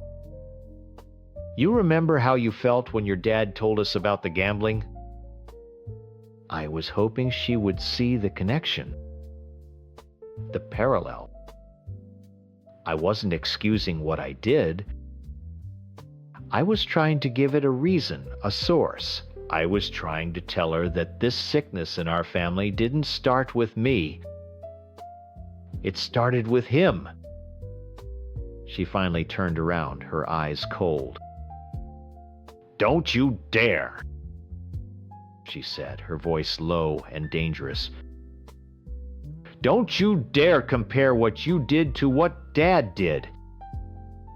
He made a mistake. He was sick. You did this on purpose. To hurt him." "It wasn't about him," I cried, my voice cracking. "It had nothing to do with him, can't you see? It was about me. About feeling like I mattered for 5 seconds in a day." I reached out, wanting to hug her, to hold my little girl, and make her see me. "Please, honey." She flinched away from my hand so violently. It was like I'd burned her. She took a step back, holding her toast like a shield. Her eyes were hard. The verdict was in them. I was guilty. There was no appeal. That was the moment I knew I had lost her. Maybe forever. The coldness in her gaze was the final blow. It told me everything. I was alone. Condemned in my own house by my own child. The two people I had spent my life building a world for had now built a wall to keep me out. I just nodded. There was nothing left to say. I turned around without another word and went upstairs. They can have their story. The one where he's the redeemed hero and I'm the villain who tried to tear it all down. They can have their quiet, stable house. I'm done. I'm done trying to hold the walls together. There's nothing left inside worth protecting anyway. I've read what my husband wrote about me. I'm the villain of his story, and maybe I am. But a person doesn't just wake up one day and decide to set their own life on fire. It's a slow burn. For a decade, I felt like I was slowly disappearing. He saw our life as pure bliss, and from his chair it probably was. He had a great business, a house he was proud of, and a wife who managed everything perfectly. I was the COO of our family. I handled schedules, doctor's appointments, meal plans, and social calendars. He would come home, kiss me, thank me for being amazing, and then we'd fall into our routine. It wasn't bad. It was just empty. We were great partners, but we weren't passionate. He loved the wife, the mother. I don't think he'd seen just times in a very long time. Getting my new job felt like turning the lights back on in a house that had been dark for years. It was a senior position, a real career, not just something to do between school drop-offs. And my boss Mark was the first person in a decade who looked at me and saw my brain first. He didn't care that I was a mom. He cared about my market analysis and my strategic plans. He's older, yes, but that's not what it was about. It was about respect. His praise felt like a drug. When he said I was brilliant, I felt brilliant. I started caring about how I looked again, not for my husband, but for the woman I saw in the mirror on my way to the office. I wanted her to look as sharp as I was starting to feel. The lines started to get blurry without me even noticing. It was the late-night texts about a project which then turned into texts about our day, our frustrations. He was in a loveless marriage too, he said. We were just friends, I told myself. Confidantes. That night he mentions after the work golf thing was the first time it felt like something more. My phone was dead, that part is true. But the truth is, I didn't want to charge it. We were in a colleague's car, just Mark and me talking for hours. Not about work, but about life. About feeling stuck. For the first time in years, I wasn't anyone's wife or mom. I was just a person talking to another person. When I finally got home and heard the panic in my husband's voice, it felt like he was a stranger. He was terrified for my safety, and I had just felt more myself than I had in our entire marriage. Bringing Mark to the house for drinks was a huge mistake. I think a part of me wanted to prove I could have both worlds. I wanted my husband to see this impressive man who valued my mind. But the second Mark walked in and saw my husband, handsome, kind, the perfect family man, he practically short-circuited. He got all sweaty and couldn't look my husband in the eye. He saw the beautiful life I already had, the man I was betraying just by having this intense emotional connection with him. The air was so thick you could feel it.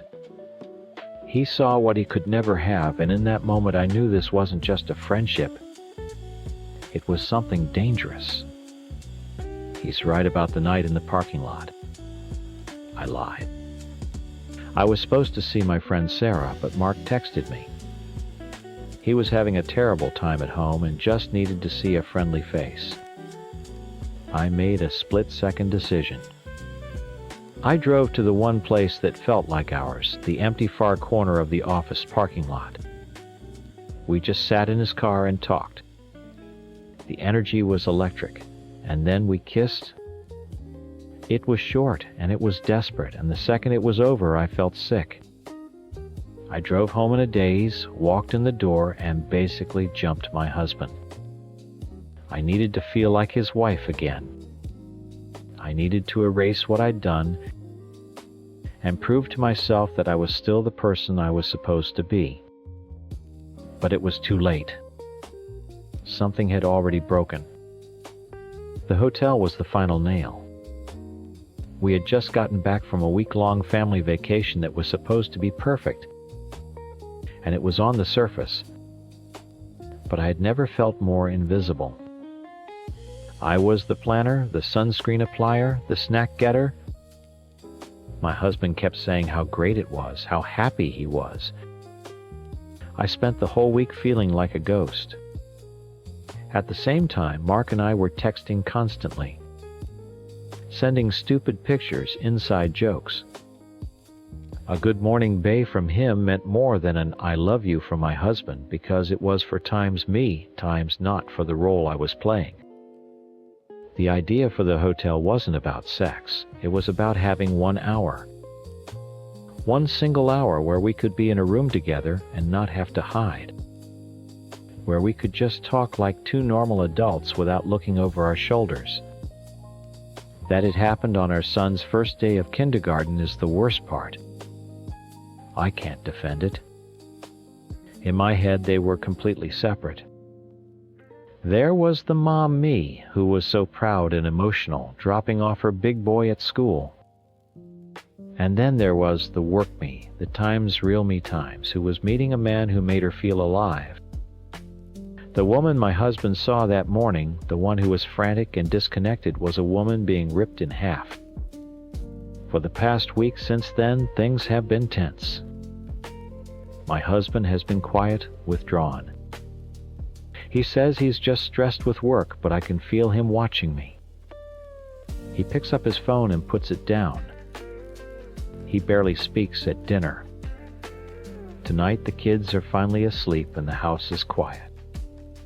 He's on the couch, not watching TV, just scrolling through his phone. I'm cleaning the kitchen, my stomach in knots, when I hear him stop. I glance over. He's not on his phone anymore. He's holding our shared iPad, the one we use for the kids' shows and recipes. And he's just staring at it. His face is completely white, like he's seen a ghost. His thumb is frozen over the screen, and I can see the green and blue bubbles of my messages. My messages with Mark. He looks up from the screen and his eyes find mine across the room. He hasn't said a word, but I know. He knows everything. The silence in the room was so loud it was screaming. My own heartbeat pounded in my ears. He didn't move, just kept his eyes locked on mine. I could see every thought flicker across his face, confusion, then sickening realization, then a kind of dead, hollow shock. He slowly turned the iPad around so the screen faced me. My messages with Mark were right there. The casual, flirty banter that had been my private little world was now public record. He used his thumb to scroll up. There it was. The Good Morning Bae text I'd woken up to just yesterday. His thumb kept moving. And then he stopped on the pictures.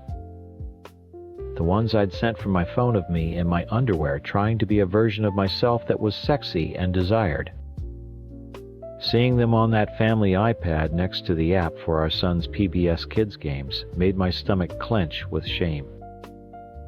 He scrolled one more time to the screenshot I'd saved of Mark's text, "I've been waiting to see you." "Explain this," he said. His voice wasn't angry. It was worse. It was completely empty. All the warmth, all the life was gone. My mind raced, trying to find the right words to build a dam against the flood that was coming. It's not what it looks like. I started the oldest, stupidest lie in the book. Then what is it, he asked, his eyes never leaving my face. Because it looks like you've been having an affair with your boss. It looks like you went to a hotel with him on our son's first day of school. The air left my lungs. He knew. He had put it all together. The golf outing excused my strange behavior. The lie was pointless. All I could do was try to shrink the truth into something manageable. I went to the hotel. I admitted my voice barely a whisper. But nothing happened. I swear. We just talked. He let out a short, bitter laugh that sounded like breaking glass. You sent him pictures of yourself in your underwear because you were going to Times Talk *. He's been a friend, a supporter. He made me feel seen. And things got complicated, I pleaded, trying to make him understand the why of it. I needed him to see my loneliness, not just my betrayal. Did you kiss him? He asked, his voice flat. I hesitated for a second, too long. Yes. That's when he broke. He didn't yell. He just closed his eyes, and a single tear traced a path down his cheek. He put the iPad down on the coffee table as if it were radioactive. All this time he whispered mostly to himself. All the late nights, the parking lot. You were with him. I tried to tell him that nothing happened in the hotel room. I tried to explain that when I was actually there in that sterile, anonymous room looking at the cheap art on the walls, the reality of what I was doing came crashing down on me. I thought of him, of our boys, of the life I was about to throw away for a fantasy. I told him how I cried, how Mark held me, and how I left.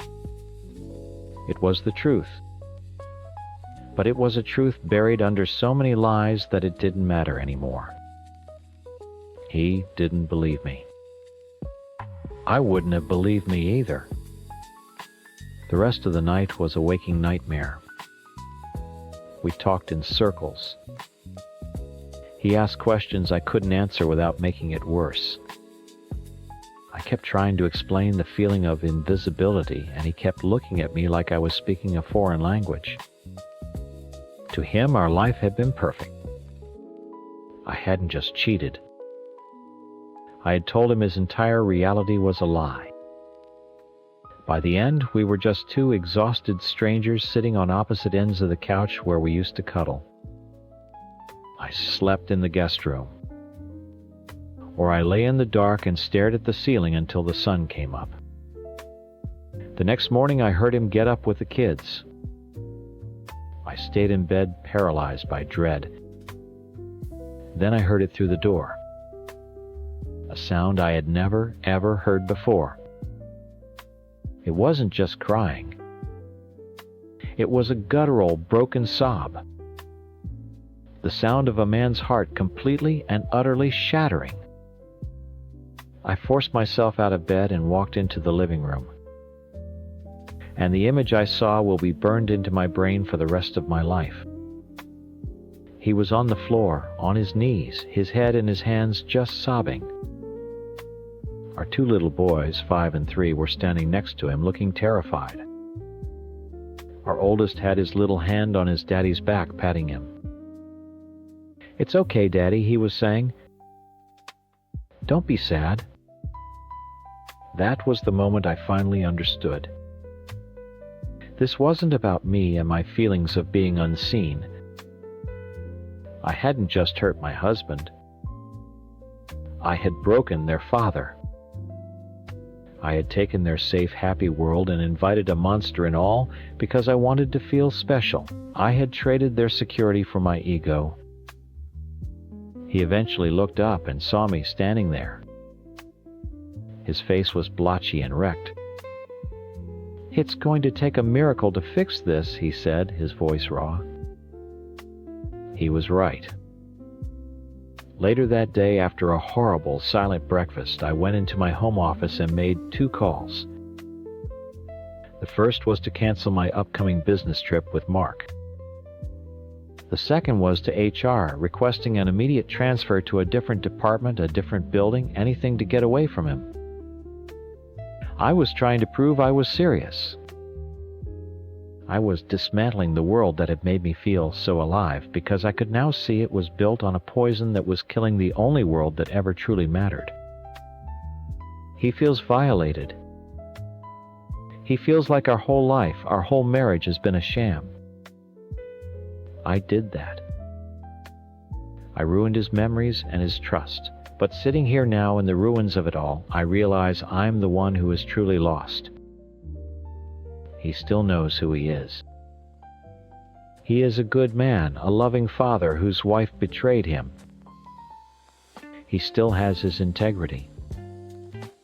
I went looking for an identity outside of my family, and in the process I destroyed my own. Now I have to find it again, and I don't even know where to begin looking. I don't know why I'm writing this.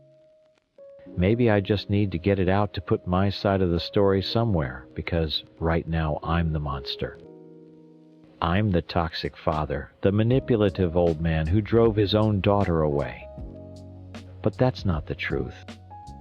The truth is, I did everything for my family, and I lost my youngest daughter because I refused to let a boy with a chip on his shoulder tear it apart. I have 4 kids. 4 beautiful children who are my entire world. I've worked the same job for 30 years, not because I love it, but because it put food on the table and paid for dance lessons and college degrees. My whole life has been built on one simple idea: family is everything. We're a team. We have traditions, Sunday dinners, holidays at our house, things that keep us connected. They're not rules written in stone. They're the glue that holds us together. When my 2 older daughters got married, their husbands understood this. Before they proposed, each of them came to my house, sat in my living room, and asked for my blessing. They were nervous, and I respected that. It's not about me giving away my daughter like she's property. My girls are smart, strong women who make their own choices. The gesture is about respect. It's a man saying, I want to join your family, and I honor the role you've had in raising the woman I love. It's how you show you understand that you're not just getting a wife. You're becoming part of something bigger. Both times I shook their hands, called them my sons, and we celebrated. That's how it's supposed to work. Then my youngest, my baby girl, started dating her boyfriend. I'll call him Kevin. And honestly, for the first couple of years, I really liked Kevin. He was smart, had a good job, and seemed to make my daughter incredibly happy. I welcomed him with open arms. He was at every Thanksgiving, every Christmas, every birthday party. He ate at my table, laughed at my stupid jokes, and I treated him like he was already one of my own. I thought he saw how we were. I thought he got it. I found out I was wrong with a single phone call. It was my daughter screaming with joy. Dad, we're engaged. For a second, my heart soared. And then it crashed. I was happy for her, of course I was. But as she went on about the ring and how he proposed, a cold, heavy feeling settled in my gut. He hadn't called me. He hadn't sent a text. Nothing. After years of being welcomed into our home, he couldn't make a 5-minute phone call to show a little respect for me or our family's traditions. It felt like a deliberate insult. A slap in the face. I tried to handle it calmly. I explained to my daughter why I was hurt. It wasn't about control, it was about respect. She didn't get it. She said it was old-fashioned. I knew it wasn't her. It was him in her ear, telling her I was some kind of dinosaur. So I tried to make it easy. I tried to build a bridge. I told her, listen, I have an idea. Let's just fix this. I'll pay for a big fancy dinner for all of us. We'll go to that steakhouse he loves. I'll buy the expensive wine. We'll celebrate the engagement, and at some point he can just say a few words and we'll call it a day. We can put it behind us and start fresh. It was a peace offering. I was trying to give him an easy way to make things right so we could all move forward as a united family. I thought it was a perfect solution, but he refused. My daughter called me back and she was crying. She said Kevin told her my offer was offensive. He said he'd read an article about a woman being stoned to death in Pakistan for disobeying her father, and that my request was basically the same thing. He compared a simple family tradition, a sign of respect, to an honor killing. That's when I knew. This wasn't about old-fashioned versus modern. This was about him. He was arrogant, and he was intentionally painting me as a villain to isolate my daughter. He wanted her all to himself without the family she grew up with. He was drawing a line and forcing her to choose a side. That was a choice I couldn't let him make for our family. If he was going to disrespect us so profoundly, we couldn't just smile and pretend it was okay. I told my wife, my other kids, and my extended family what happened. I told them that we couldn't in good conscience celebrate a marriage that began with such a blatant act of disrespect to our entire family. It was one of the hardest decisions of my life, but I felt I had to protect our family's dignity. If we let this go, what would be next? So we didn't go to the wedding. My heart was broken. My wife cried for a week straight. My oldest daughter, Sarah, who also didn't attend, tried to reason with her sister, but it was no use. Only one of my daughters, my middle child, caved and went. The rest of the family stood with us. We spent that Saturday in silence, thinking about the empty chair at what should have been a happy family event. After the wedding, things got colder. My wife, bless her heart, kept trying. She'd send my daughter cards on holidays or birthdays, just letting her know about a family barbecue or a christening. Just little notes to say, "We love you, we miss you, you still belong here." But my daughter saw it as poison. She accused us of taunting her, of rubbing in the fact that she wasn't invited. We weren't. We were just trying to keep the door open, hoping she'd walk through it. Then about a year later, my sister called me. She'd seen it on social media. My daughter was pregnant. My first grandchild. A wave of pure, uncut hope washed over me. This was it. This was the miracle we needed. A baby changes everything. A baby can heal any wound, bridge any gap. This child would be the tie that brought us all back together. I could feel it in my bones. I was ready to forget everything. The disrespect, the wedding, the nasty words, none of it mattered anymore. All I wanted was to meet my grandchild and have my daughter back in my life. My hands were shaking as I dialed her number for the first time in almost 2 years. I had it all planned out in my head. I would congratulate her. I would tell her I loved her. I would ask if we could name the baby after my mother, if it's a girl, a beautiful name to connect her to her roots. I'd suggest a baptism, a wonderful celebration where the whole family could finally be in the same room celebrating this new life. I just knew she'd say yes. How could she not? This was about a baby, about family. As the phone rang, I held my breath, praying this was the moment our nightmare would end. After a few rings, she picked up. "Hello," she said, her voice cautious and unfamiliar. I took a deep breath, trying to keep my voice steady. "Honey, it's Dad. Your aunt told me the news. A baby. That's wonderful. Congratulations, really. I'm so happy for you." There was a long pause on the other end, so quiet I thought she might have hung up. "Thanks," she finally said. The word was flat. Empty. This was my chance. I pushed forward the hope, making my words rush together. "I was thinking, sweetheart. This is a chance for a fresh start for all of us. I was hoping. If it's a girl, maybe you would consider naming her after your grandmother.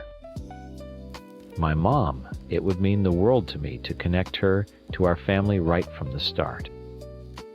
I paused, waiting for the warmth I was so sure would come. And we could plan a beautiful baptism.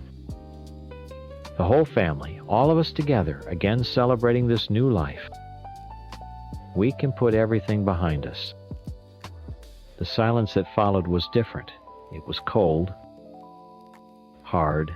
The word hit me like a punch to the gut.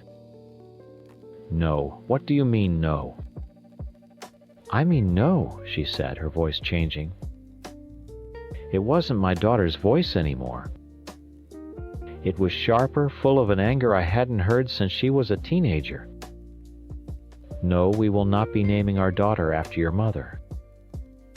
No, we will not be having a baptism.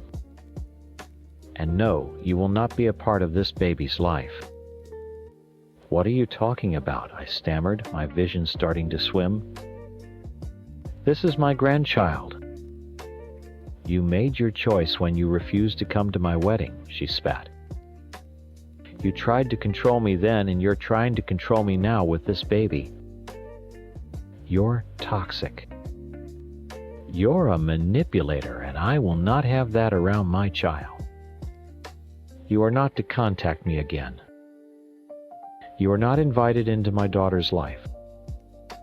Not now, not ever. Goodbye." And then the click. I stood there in the kitchen, the phone still pressed to my ear, listening to the dial tone. I couldn't move. I couldn't breathe. My wife came in and saw my face, and she knew. She took the phone from my hand and just held me while I fell apart. He had done it. He had finally and completely severed her from us. He had won. A week later, Kevin started calling. My number, my wife's number. He'd leave calm, polite voicemails. "I really think we should all talk. I want to find a way to move forward for the sake of the baby." It was sick. It was a victory lap. He wasn't trying to make peace. He was calling to remind me that he was in charge. He held all the cards, my daughter, my grandchild, and he wanted me to know it. After the third call, I finally picked up. "What do you want, Kevin?" I asked, my voice low. "I just want what's best for everyone," he said, that smooth, reasonable tone that I now knew was completely fake. "I want my child to know her grandparents." The rage that had been simmering inside me for 2 years boiled over.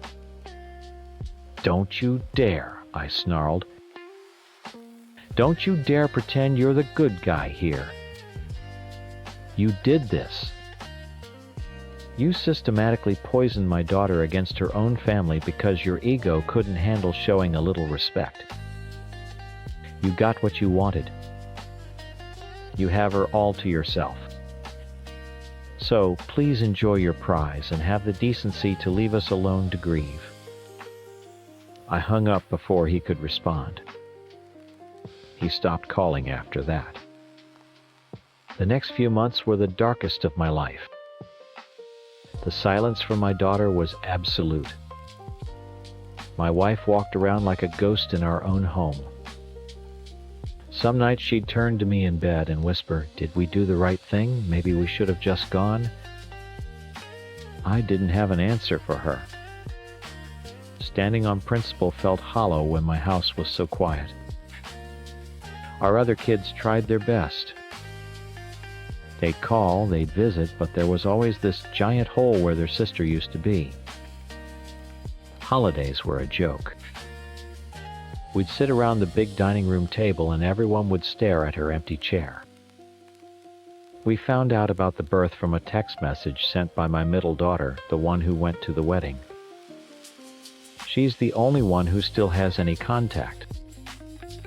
The message just said times. She had the baby. A girl. Everyone is healthy. Asterisk, that was it. No name, no weight, no picture. Just a sterile announcement like a news report. A few days later, my sister found a picture online. My daughter had posted it. She was in a hospital bed looking exhausted but glowing, holding this tiny, perfect little baby wrapped in a pink blanket. Kevin had his arm around her, smiling at the camera with a look of pure triumph. And I saw in his eyes the same arrogance from the day he refused my peace offering. He was smiling because he knew he had it all. I look at that picture every day. I saved it to my phone. My granddaughter has my daughter's nose and her dark hair. I wonder what her laugh sounds like. I wonder if she'll ever know she has a grandfather who thinks about her from the moment he wakes up to the moment he falls asleep. People will say I'm stubborn. They'll say I should have just swallowed my pride and gone to the wedding. Maybe they're right. But what they don't understand is that it was never about my pride. It was about seeing a man deliberately isolate the woman I love, my daughter, and knowing that if I didn't stand up for our family at that first moment of disrespect, I would lose her piece by piece anyway. It was a test, and he made sure we failed. My actions had the exact opposite effect of what I wanted. I acted to keep my family whole, and my choices are the reason it's broken. I live with that irony every single day. I see my wife's sadness, I feel the distance between my other kids, and I know I am the one who drew the line in the sand. But I drew it to protect us. He just convinced my daughter to cross it. I don't know if I'll ever hold my grandchild. I don't know if my daughter will ever speak to me again. I lost everything, all because I believed that family and the respect that holds it together was something worth fighting for. I know I look like the bad guy here. I get it. My boyfriend finally starts getting better after years of being horribly sick. And what do? I ask for an open relationship. It sounds like the most selfish, cruel thing a person could do, and I've seen the look in his eyes every day for the past month that tells me he thinks so too. But there's so much more to it than that. When I met Mark, he was incredible. He was funny, smart, and so ridiculously confident. I was 23, insecure, and felt like I was just faking my way through adulthood. He saw something in me, and for that I would have done anything for him. I put him on a pedestal. A few months into our relationship, we were lying in bed, and he casually said, "What would you think about an open relationship just for fun, like a little sexcapade?" My heart just dropped. To him, it was a fun idea. To me, it was a confirmation of my deepest fear that I wasn't enough for this amazing person. I said no, absolutely not, and he dropped it immediately and apologized. But I never forgot it. I buried it deep down, but it was always there, the feeling that I was replaceable. Then about a year later, he got sick. It wasn't a cold or something that gets better. It was a chronic, debilitating illness that came out of nowhere and stole the man I fell in love with. The confident, athletic guy was gone, replaced by someone in constant pain who couldn't work, couldn't exercise, and fell into a deep, dark depression. My life stopped. My entire world shrank to the size of our tiny one-bedroom apartment. For the next 6 years, my 20s, I was his caretaker. That was my identity. My job was just the thing I did between making sure he took his meds, getting him to doctor's appointments, and holding him when the pain or the hopelessness was too much. My friends would invite me out, but I'd always say no. How could I go have fun when he was miserable at home? Eventually, they stopped asking. My life was Mark. My purpose was keeping him afloat. I did it because I loved him, and I would do it again. But in the process of saving him, I completely disappeared. I didn't have hobbies. I didn't have ambitions. I was just the sick guy's girlfriend. Then a few months ago, 2 things happened at once. First, I got a new job. It's in a high-pressure field, and it's incredibly demanding. For the first time, I was terrified, but in a good way. And then a weird thing happened. I was good at it. Really good. My boss praised my work. Clients asked for me by name. I was leading projects and making decisions. I was building this person I never knew existed, a confident woman who was smart and capable all on her own. I started earning respect, and more importantly, I started respecting myself. At the exact same time, Mark started getting better. It was slow at first, a good day here and there, then a good week. He started physical therapy. He started talking to his old friends again. The light came back into his eyes. He wanted to pick up where we left off to get his old life back. He started talking about getting married, about the future, about how we had finally made it through the storm. He wanted his old girlfriend back. The problem was, she wasn't there anymore. The thought of snapping back into that old role where my happiness was just a reflection of his felt suffocating. It felt like a cage. I was just starting to discover who I was, and I was terrified of losing her again. One day at work, a coworker was talking about her relationship troubles, and she mentioned she and her boyfriend were trying polyamory. She wasn't talking about it in a sleazy way. She was talking about communication and autonomy. And that word autonomy hit me like a ton of bricks. That's what I was craving. It wasn't about other men. I honestly have zero interest in dating. It was about having a life that was my own, separate from his. So I tried to talk to him.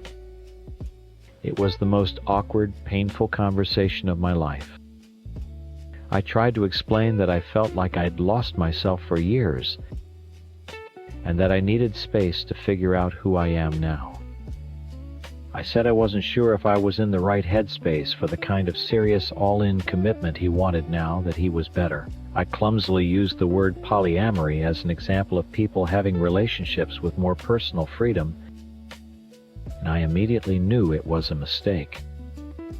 I even said maybe I needed to be single for a while. He just stared at me, completely blindsided. All he heard was, "Now that you're not a burden anymore, I want to go sleep with other people." It crushed him. He sees it as the ultimate betrayal. He thinks my new job has given me some big ego and I'm just on a power trip. He doesn't get that this is the first time in my adult life I've had any ego at all. Now we're living in a nightmare. We can't afford to move out, so we're trapped in this tiny apartment, suffocating in the tension. He keeps trying to fix it by offering compromises that totally miss the point. He suggested a threesome, as if that would solve anything. Then he said maybe I could be with other girls, but not guys. He's treating this like a sexual problem, an itch I need to scratch. He doesn't understand that this is a crisis about my entire identity. I look at him and I see the man I love, my best friend, and I see how much I'm hurting him. It makes me feel like a monster. But going back to the way things were feels like it would kill the person I'm just starting to become. Last night he came home with a huge smile on his face, the first real one I'd seen in weeks. He was holding 2 tickets. "I booked us a weekend away," he said, his voice full of hope. "A little cabin upstate. No phones, no work, just us. Like the old days. We can finally reconnect and fix this." I felt the blood drain from my face. I nodded and forced a smile, telling him it sounded wonderful. He hugged me, holding me tight, and whispered, "I'm not going to lose you." He thinks this trip is going to be a new beginning for us.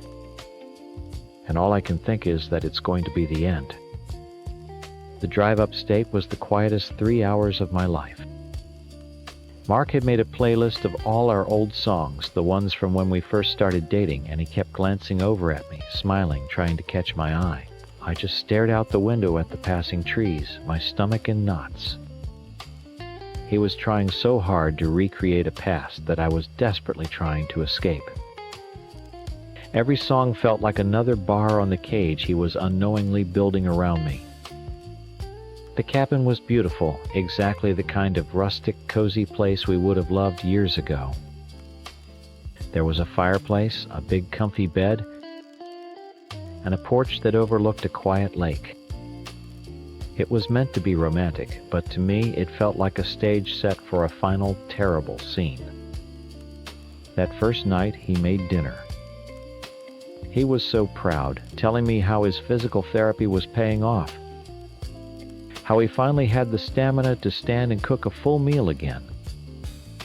I watched him, this man I had nursed and supported for years, finally looking healthy and happy. And all I felt was a profound, soul-crushing guilt.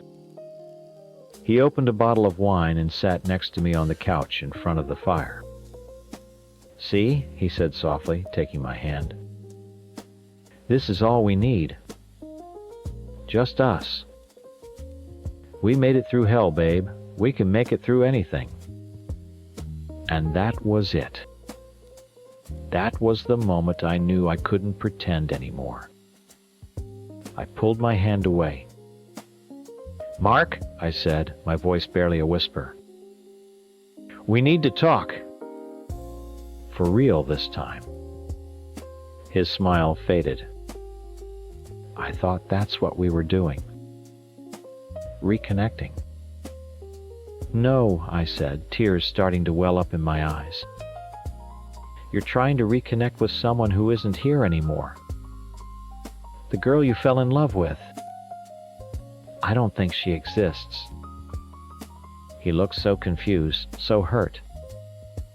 "What are you talking about? You're right here." I finally let it all out. The years of feeling invisible, of my entire world being defined by his sickness. I told him how my new job wasn't about ego, but about discovering a part of myself I never knew I had, a competent, strong part that had nothing to do with being his girlfriend. "This isn't about sex or polyamory or any of that," I pleaded, hoping he would finally hear me. "I don't want to date anyone else. I want to date times myself, asterisk. For 6 years there was no me. It was only us. And even then it was mostly about keeping you alive. I lost myself in that, Mark.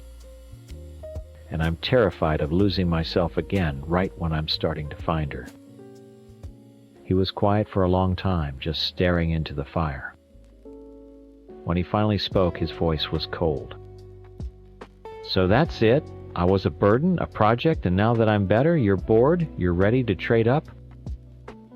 "No, that's not it at all." "Isn't it?" he shot back, his voice rising. "I get my life back and you immediately want out. You want autonomy. What the hell do you think I've wanted for the past 6 years while you were my caretaker? I was a prisoner in my own body.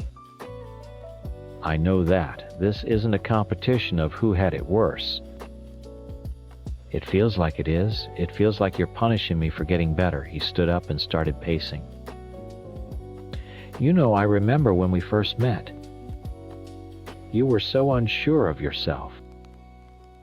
I saw how amazing you were, and I spent years telling you, trying to get you to see it. And now that you finally do, you use that confidence to tell me you don't want me anymore. It's a slap in the face.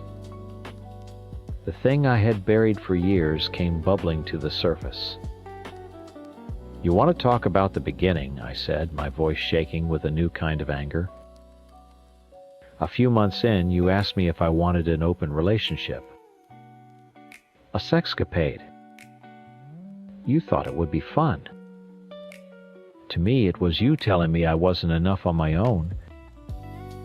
I spent our entire relationship feeling like I had to earn my spot, prove that I was enough. And then you got sick and my purpose became proving I was loyal enough. I'm done proving myself, Mark. I need to be enough for times me times now. He stared at me, dumbfounded. You're bringing that up now, a stupid comment I made when I was 28. You're using that as an excuse to destroy us. It's not an excuse, I was sobbing now. It's the foundation. The foundation was that you were the sun and I was just lucky to be in your orbit. I can't live like that anymore. I think we have to break up. The words hung in the air, awful and final. The rest of the weekend was a blur of silence and pain. We packed up the next morning and drove home without speaking a single word. Living together since then has been a special kind of hell. The one-bedroom apartment that once felt like our sanctuary, our bunker against the world, now feels like a prison cell we share. I move my stuff onto the couch. We communicate through text messages even when we're in the same room. I'm going to use the kitchen, or I need to take a shower. We are ghosts haunting the life we built together. I see him sometimes sitting on the edge of the bed we used to share, just staring at the wall.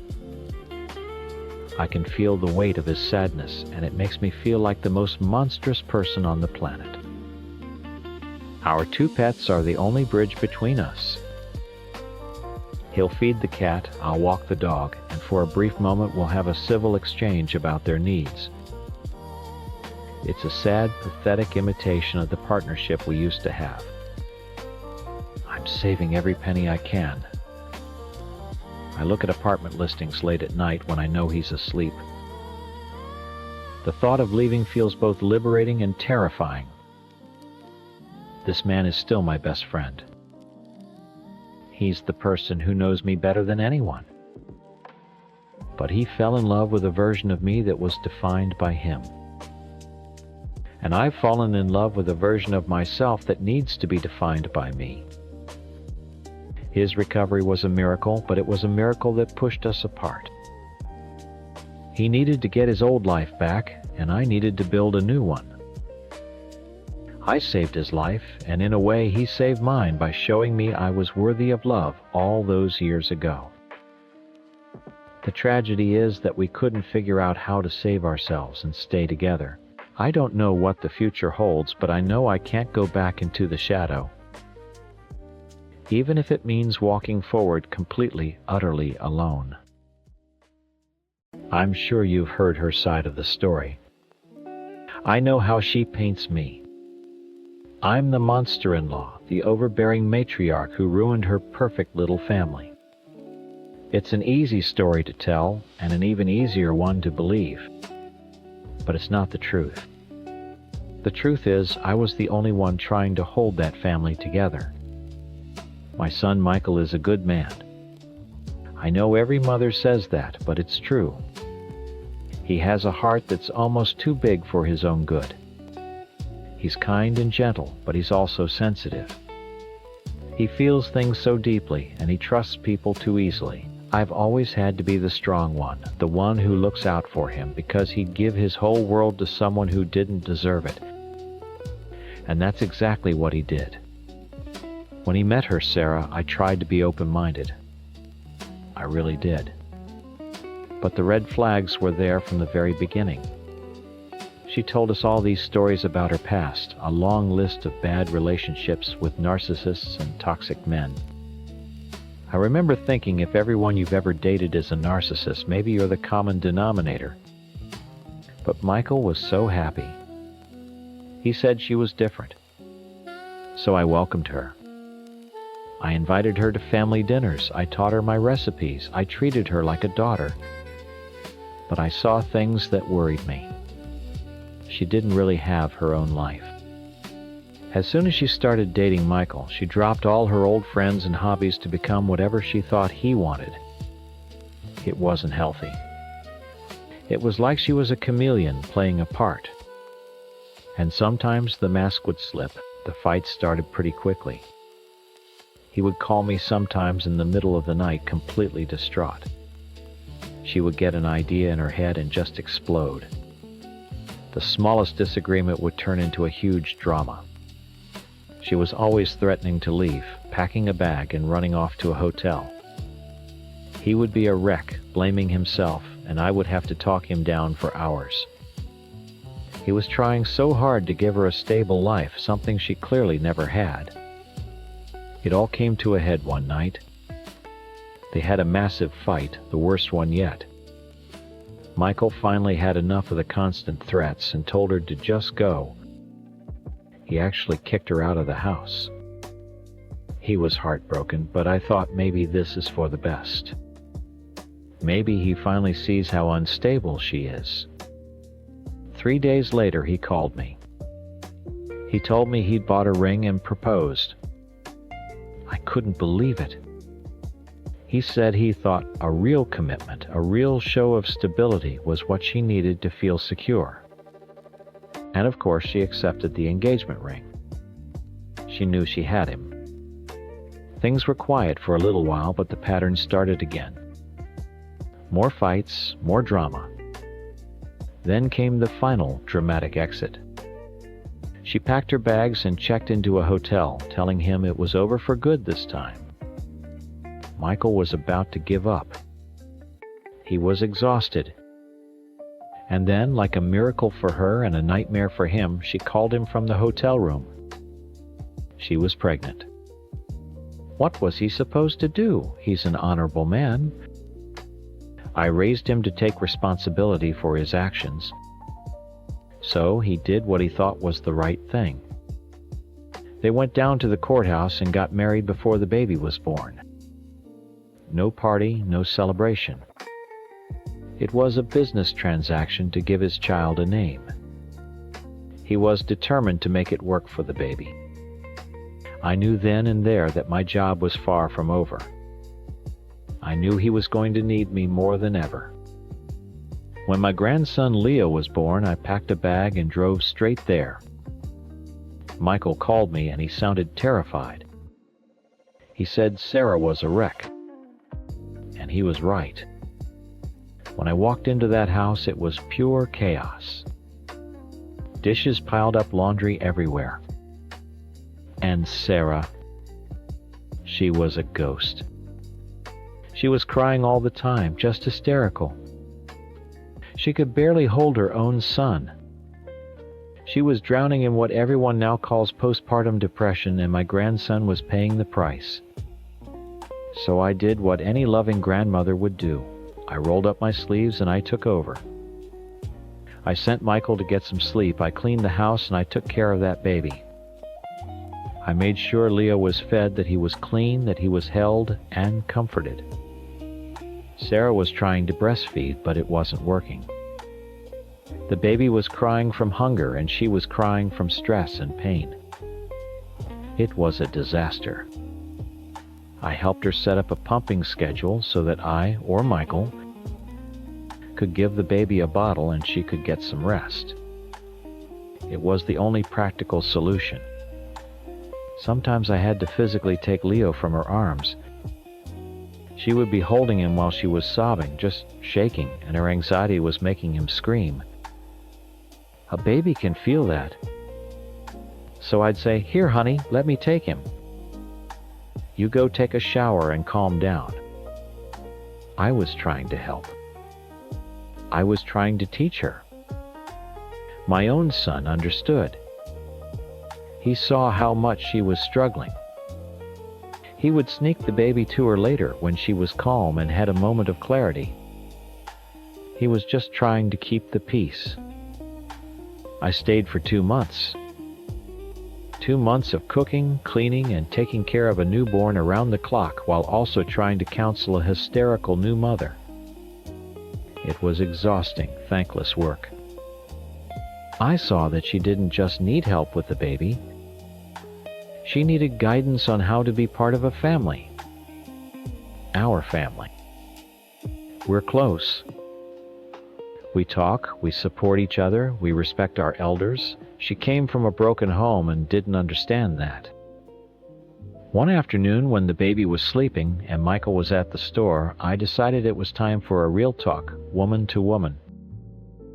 I sat her down at the kitchen table. I made her a cup of tea. I told her gently that being a mother was the hardest job in the world and that she wasn't failing, she just needed to accept help. I explained that in our family we lean on each other, and that means listening to the wisdom of those who have done it before. I told her I wasn't trying to criticize her, I was trying to give her the tools she needed to succeed for Leo's sake. I was offering her my support, my lifetime of experience. I thought it was a breakthrough moment. I thought she would finally understand that I was on her side. She just stared at me, her eyes cold. She didn't cry. She didn't yell. She just looked right through me and said, "I don't need your wisdom. I need you to leave my house." I just sat there holding my lukewarm cup of tea and stared at her. It was like a slap in the face. After 2 months of breaking my back for her child, for my son, that's what I got. Not a thank you, not a "I appreciate you, but leave my house." The venom in her voice was something I'd never heard before. It was cold, hard, and final. I felt the air get sucked out of the room. All the warmth I had tried to build, all the support I had offered just vanished. Before I could even respond, we heard the key in the front door. Michael walked in holding a bag of groceries, a big smile on his face. The smile died the second he saw us. He could feel the tension. It was thick enough to choke on. "What's going on?" he asked, looking back and forth between us. Sarah didn't even look at him. She just kept her eyes locked on me. "I've asked your mother to leave," she said, her voice flat. Michael looked at me confused. "Mom, what happened?" I stood up, my hand shaking a little. "I have no idea, Michael. We were just talking. I was telling her how much we all love her and want to help her, and she just turned on me." I tried to keep my voice steady to show him I was the calm, rational one. "She seems to think my help is some kind of attack." That's when Sarah finally broke. She stood up so fast her chair scraped against the floor. "An attack! You call this help?" she finally yelled, her voice cracking. "You haven't helped. You've invaded. You took over my home. You took over my child. You walk in here and decide I'm not a good enough mother, so you just push me aside. I can't hold my own son without you hovering over me, telling me I'm doing it wrong, that my anxiety is hurting him." I was stunned. This was how she saw it. My 2 months of thankless round-the-clock work to save her and my grandson were an invasion. My guidance was abuse. She was twisting everything. "I was trying to give you a break," I said, my voice rising to match hers. You were a mess. You couldn't stop crying. The baby was screaming. What was I supposed to do? Just stand by and watch you both fall apart? You were supposed to ask me what I needed, she shrieked. You were supposed to support me, not replace me. You act like he's your baby, not mine. She turned to Michael, her eyes pleading. Are you hearing this? Are you going to let her talk to me this way in our own home? Are you ever going to stand up for me? Michael just stood there frozen like a deer in headlights. He looked from her face to mine, his expression pained. He hates conflict. His gentle heart can't take it. He just wants everyone to be happy. Sarah, let's all just calm down, he stammered. Mom was just trying to... But he never got to finish. The look on Sarah's face when he said that, it was pure devastation. It was the moment she gave up on him. She didn't scream anymore. She just shook her head, a single tear rolling down her cheek. I see, she whispered. Then she turned and walked upstairs without another word. That was the end. I packed my bags in silence while Michael tried to talk to her through the locked bedroom door. He begged her to come out to talk about it. But there was nothing left to say. She had poisoned his mind, convinced his gentle heart that my love was control. She used me as the scapegoat for a marriage that was broken from the very start. I kissed my son goodbye on the cheek and told him to call me. Driving away from that house, I didn't feel angry anymore. I just felt a deep, profound sadness for him and for my grandson trapped in there with her. The next few weeks were a nightmare of silence and short, strained phone calls. Michael would tell me they were working on it, but his voice was hollow. I knew it was over. Then the call I was dreading finally came. He was sobbing so hard I could barely understand him. She had filed for divorce. And the reason she gave him his failure to stand up for her against his family. Against me. A mother who loved them. A woman who sacrificed 2 months of her life for them. That was my reward. It got uglier from there. She cut me off completely. My calls went to voicemail, my texts were left unread. The final petty little knife twist came one evening when I was scrolling through my phone. I noticed our family group chat was quieter than usual. Then I realized why. She had left the group. No goodbye, no explanation, just gone. Such a childish, passive-aggressive display. It was her final act of cutting Michael's family out of her life, and by extension out of Leo's life. Now she's raising my grandson away from his family, denying him the love and support system he deserves. She posts pictures online of their new life, flaunting her freedom and her healing. She's the brave single mom who escaped a toxic situation. And I'm the villain. I'm left with a broken-hearted son who I have to painstakingly piece back together, and a grandson who I barely get to see, who will grow up hearing stories about his horrible, controlling grandmother. She destroyed my son's family, and somehow I am the one who gets the blame. People will always believe her side of the story because it's simpler. It's easier to point a finger at the meddling mother-in-law, but they didn't see the late-night phone calls, the unstable girl who ran to hotels, the hysterical new mother who couldn't cope. They didn't see me cleaning her house, feeding her child, and trying to teach her how to be a part of a family that loved her. All I ever did was try to hold it all together. All I ever did was love them too much. And for that I lost everything. My name is Anne, and I know what you think of me. You've probably heard his side of the story. I'm the monster who left her fiancé right after he was diagnosed with cancer. I'm the cheating fiancé who broke up with him over a text message. And you know what? All of that is true. I did those things. But I need you to understand why. I'm not asking for you to forgive me. I just want you to know that before he had cancer, I was the one who was sick. I was the one whose future was already gone. My world started getting smaller the day a doctor with a kind face told me what was wrong with my legs, my hands, my brain. It was a progressive neurological disease. A long, slow slide into a wheelchair. That's what he told me. A thief that would take things from me one by one, starting with running and ending with, well, everything. Then I met him.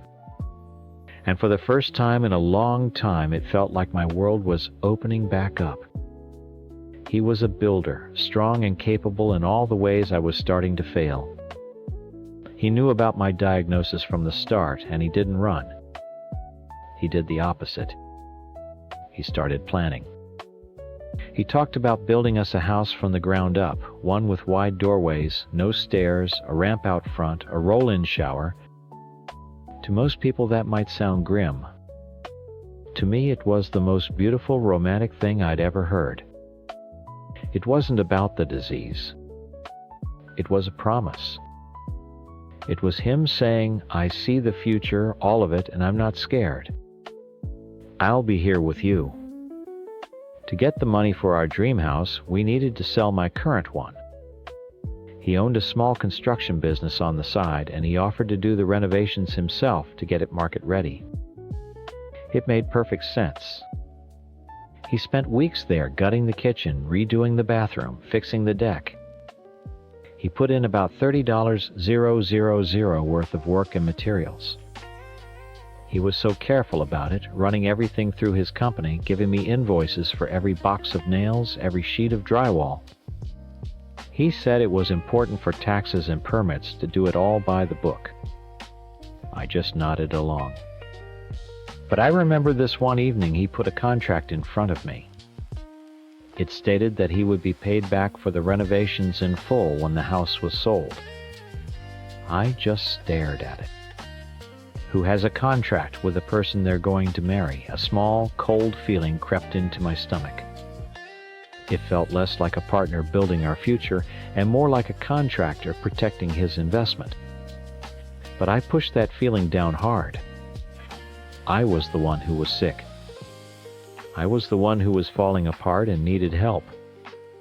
How could I question the man who was promising to catch me? I signed it.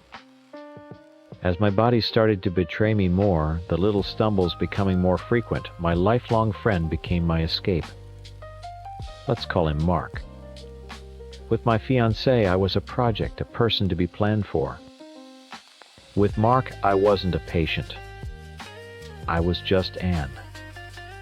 We'd known each other since we were kids. He made me laugh. We flirted. It was stupid and selfish, I know that. But it was like a drug. It was the only thing that let me forget about the ticking clock in my own body, the only thing that made me feel like the woman I used to be.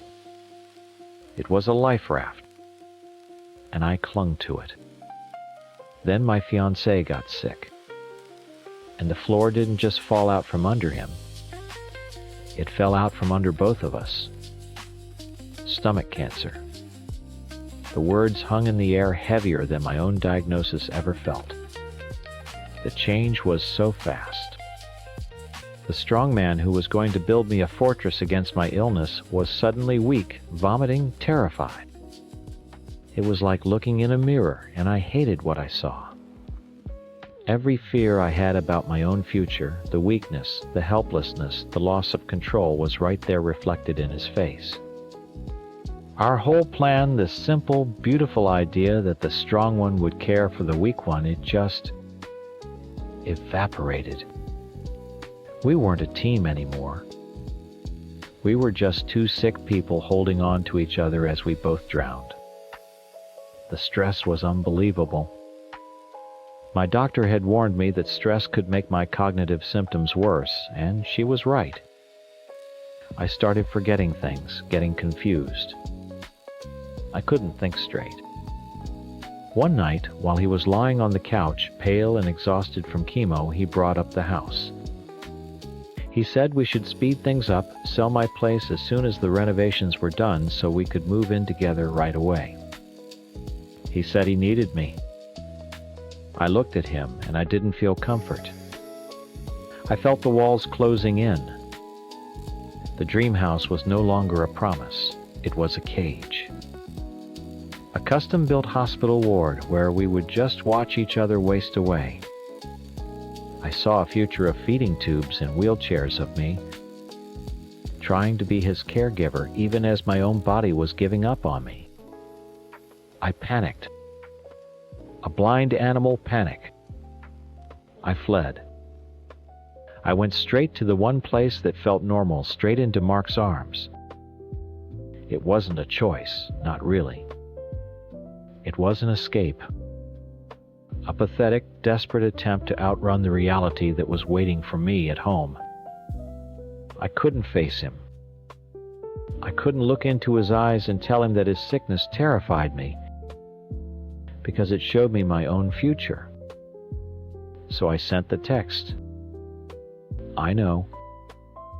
It was the most cowardly thing I have ever done. I can't see myself taking care of someone this sick in the long term. I typed the words and my hands were shaking.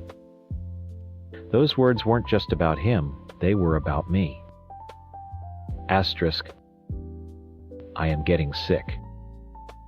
I can't do this for you because I won't even be able to do it for myself. Asterisk.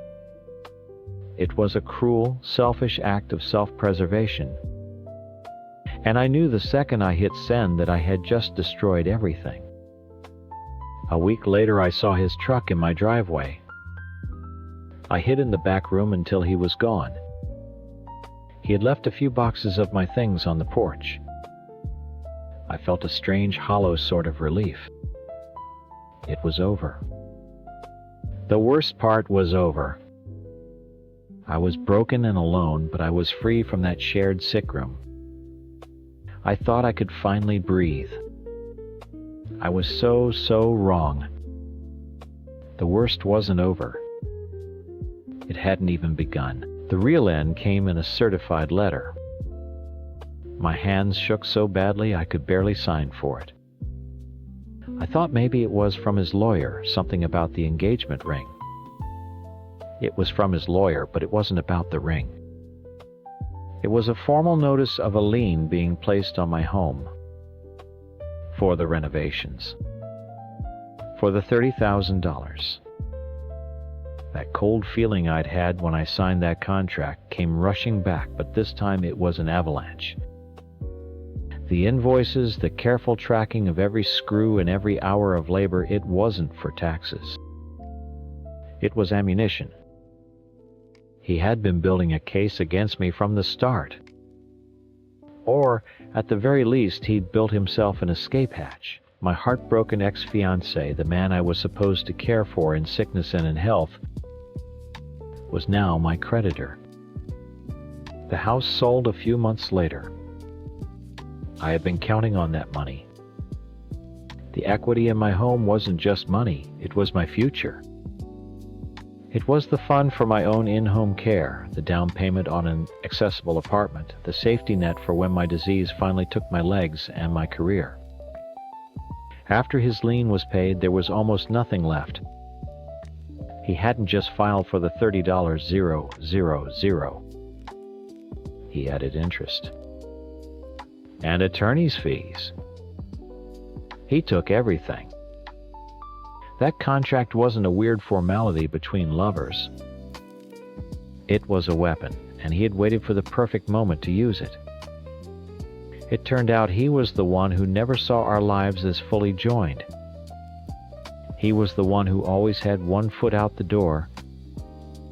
The affair with Mark fell apart almost immediately. The fantasy couldn't survive the harsh reality of what I'd done and what was happening to me.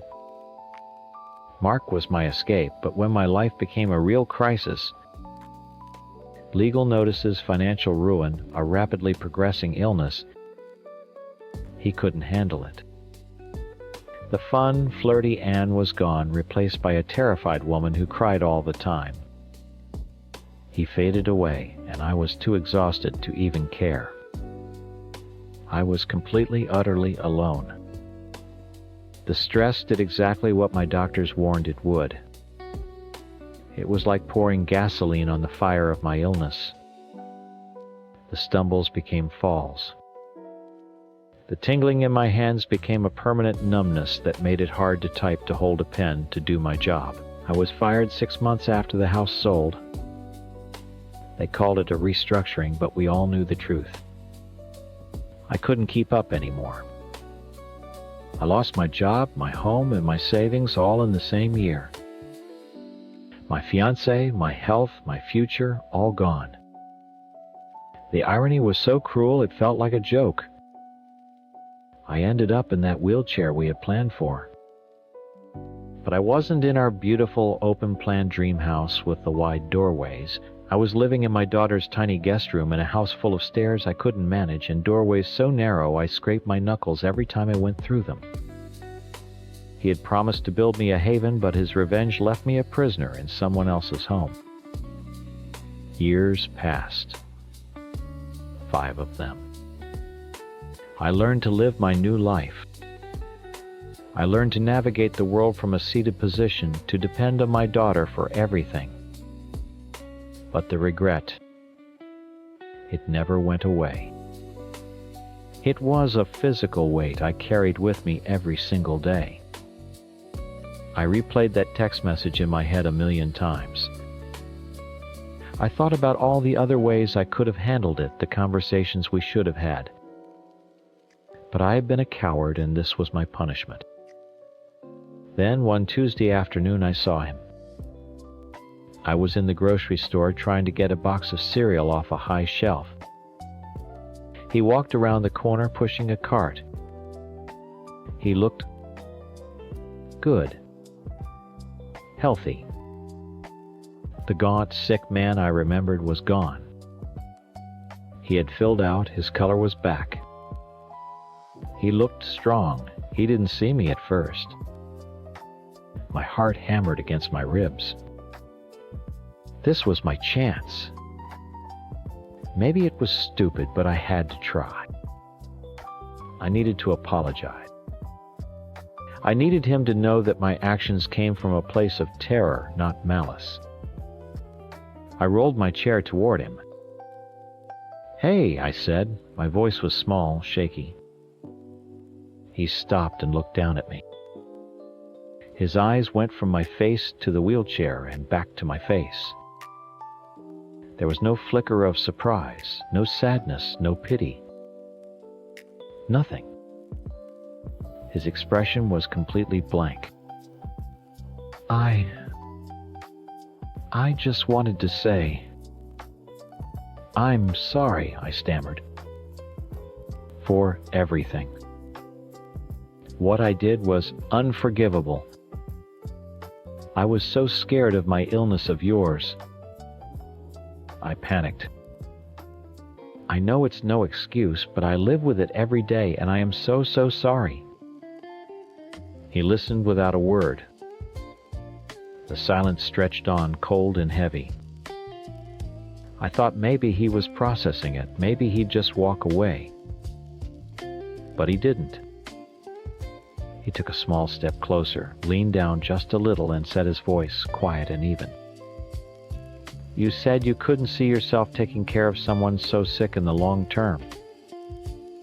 My own words thrown back at me like stones.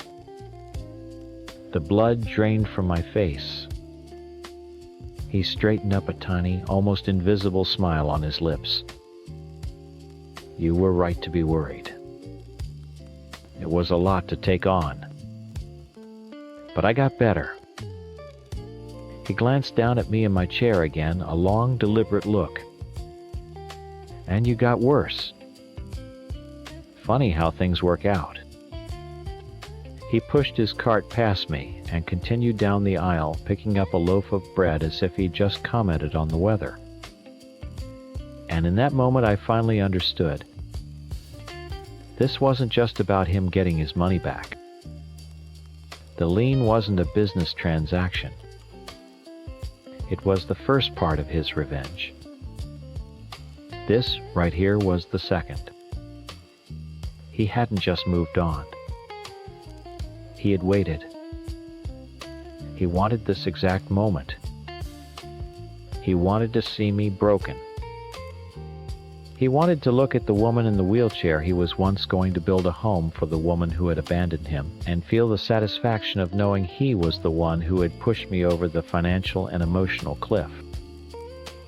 He didn't just survive. He won. And he wanted to make sure I knew it. I know what he told you. I know the story he posted, the one that got thousands of comments calling me a monster, a whore, a horrible mother. I read them all. And I know the story he told my family and his family and our friends. The simple one. The one where I was the perfect wife with the perfect life who threw it all away for cheap thrills. It's a good story. It's clean. It makes sense. It just isn't the whole truth. For 11 years, my name wasn't my own. It was Mom. It was Honey. I was an extension of him and the kids. My husband, let's call him Ben, didn't see it that way. He saw himself as the perfect, loving husband. He was proud of how he took care of me. And he did. He paid the bills, he made sure the cars were serviced, he handled the finances. He managed my life. He'd encourage my hobbies, patting me on the head when I'd sign up for a pottery class. That's great, honey. You deserve a break. But we both knew I'd go twice before the kids got sick. Or the schedule got too crazy and I'd have to drop it. He got to be the supportive husband, and I got to feel like a failure for not being able to handle one little thing for myself. His love was a cage. A really comfortable, well-decorated cage with great Wi-Fi. But it was still a cage. Whenever I tried to explain that I was unhappy, that I felt like I was disappearing, he'd pull out his ultimate weapon. He'd get this wounded look on his face and say, "The only thing I am guilty of is loving you too much." How do you argue with that? You can't. It's not a conversation starter. It's a closing argument. It means your feelings are wrong and you are ungrateful. So I stopped trying. I just started murmuring. He was right about that. I murmured yes and okay. And whatever you think is best. I murmured myself into a ghost in my own home. Then about 5 months ago, I got a job. It was just a part-time admin thing at a local company, but for me it was like coming up for air after being held underwater. Suddenly, I was in a world that didn't revolve around school pickups and dinner menus. I had colleagues. I had friends. The women he calls harpies were the first people in a decade to ask me my opinion on something that wasn't related to the family.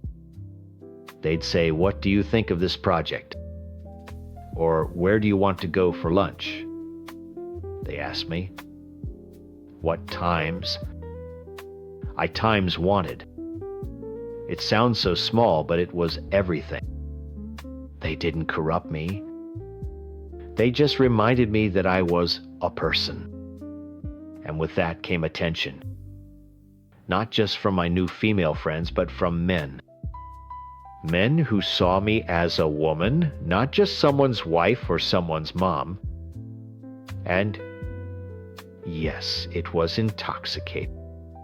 For the first time in years, someone looked at me and I didn't feel like I was wearing a stained t-shirt, even if I was. It wasn't really about sex. It was about being seen. It was proof that the woman I used to be wasn't completely dead. She was just dormant.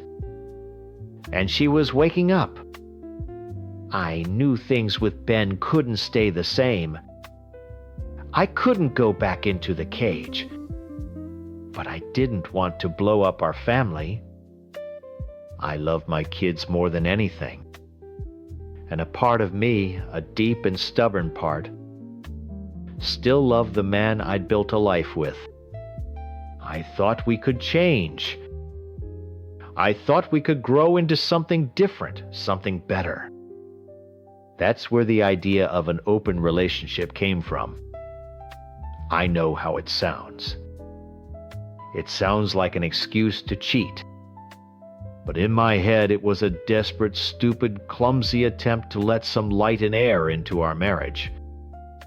It was a way of saying, look, I'm suffocating. I need more. Can we find a way to give each other more without tearing everything down? I thought if I could just be honest about the part of me that was waking up, maybe he could be honest about his needs too. Maybe we could find a new way to be together. I brought it up one morning over breakfast. The kids were at school. It was quiet. I tried to be casual, testing the waters. I asked him if he'd ever heard of it, what he thought about it as a concept. The change in him was instant and terrifying. It was like a switch flipped. The warm, loving husband disappeared. His face went cold. His jaw was so tight I thought his teeth would crack. This wasn't a man whose heart was breaking. This was an interrogator. "Who is he?" he demanded. His voice was flat, deadly. There was no discussion. "No, what's going on, or why are you feeling this way?" Just the immediate assumption that I was a liar and a cheat. I felt the walls of the cage snap shut around me. I panicked. I denied it, of course. But he just kept staring at me with those cold eyes. He picked up his weapon. "We're done," he said. "Divorce. I'll get the kids. You'll get nothing." He wielded that word divorce like a club, beating me down until I had no fight left. He pushed and pushed, demanding names, dates, details. He made it clear that the only way to stop the immediate and total destruction of my life was to confess everything. Not so he could understand, but so he could have ammunition. So I told him. I felt so small, so trapped. I told him about the 2 times I had messed up 2 stupid, meaningless encounters. And I told him about the colleague I had been flirting with, that I had made a plan to meet him. I told him everything because he had me pinned in a corner, and I thought stupidly that total honesty was my only way out. I thought if I gave him everything, he would see how scared I was, and we could finally talk. I was so wrong. It wasn't a peace offering to him. It was a confession to a prosecutor. I felt sick. I excused myself and went to the bathroom, my head spinning. I was in there for maybe 10 minutes, splashing water on my face, trying to stop shaking. I was trying to figure out what I was going to say next, how we could possibly fix this. When I came out, he was gone. The door to his home office was closed and locked. and my phone, which I had left on the kitchen counter, was gone. I stood outside that door for what felt like an hour, knocking, begging him to come out and talk to me, pleading with him not to do this. There was only silence. I could hear the faint, frantic tapping of his fingers on the keyboard. He wasn't grieving. He wasn't hurt. He was strategizing. Finally, the lock clicked. The door opened. He stood there holding my phone in his hand. But the man looking at me wasn't my husband. The person I had spent the last decade of my life with was gone. In his place was a stranger with ice in his eyes, and I knew in that single terrible moment that he wasn't looking for a way to fix us. He was looking for a way to win. He didn't say a word. He just walked past me down the hall and started gathering my clothes from the closet. He moved with a calm, terrifying purpose. He was packing a bag for me. "Ben, what are you doing?" I followed him, my voice shaking. "Please stop. Let's just talk about this." He ignored me. He just kept folding my shirts, my sweaters, and placing them into a suitcase. It was my suitcase, the one we used for our anniversary trip last year. I begged. I cried. I screamed at him, trying to get any kind of reaction, anything other than this cold, silent efficiency. He just kept packing. When the bag was full, he zipped it up, carried it to the front door, and set it on the porch. Then he turned to me. "Get out," he said. I tried to reason with him. I told him this was my home. These were my children sleeping upstairs. He just stood there, his body blocking the doorway, an immovable wall. "You have 5 minutes to leave, or I'm calling the police." The door slamming in my face was the loudest sound I had ever heard. That was the end of my old life. From that moment on, it was a war. And he had planned every battle. The first missile landed the next morning. My phone started blowing up. It was a new group chat on WhatsApp. Ben had added my parents, my sister, my aunts, my cousins, everyone. And then he sent the message. A long, detailed paragraph about my affair, my betrayal, and his decision to file for divorce to protect the children from their unstable mother. He cut me off from my entire support system in a single click. My family was horrified. They saw his message, his version of the story, before I ever had a chance to speak. They didn't call to ask what happened. They called to ask how I could do this. The next attack was even more cruel, more calculated. I had told him about my colleague, the one I had planned to meet. He had seen our messages on my phone. He knew where and when. But he didn't just know. He used it. He found my colleague's wife. He told her everything. And together they set a trap.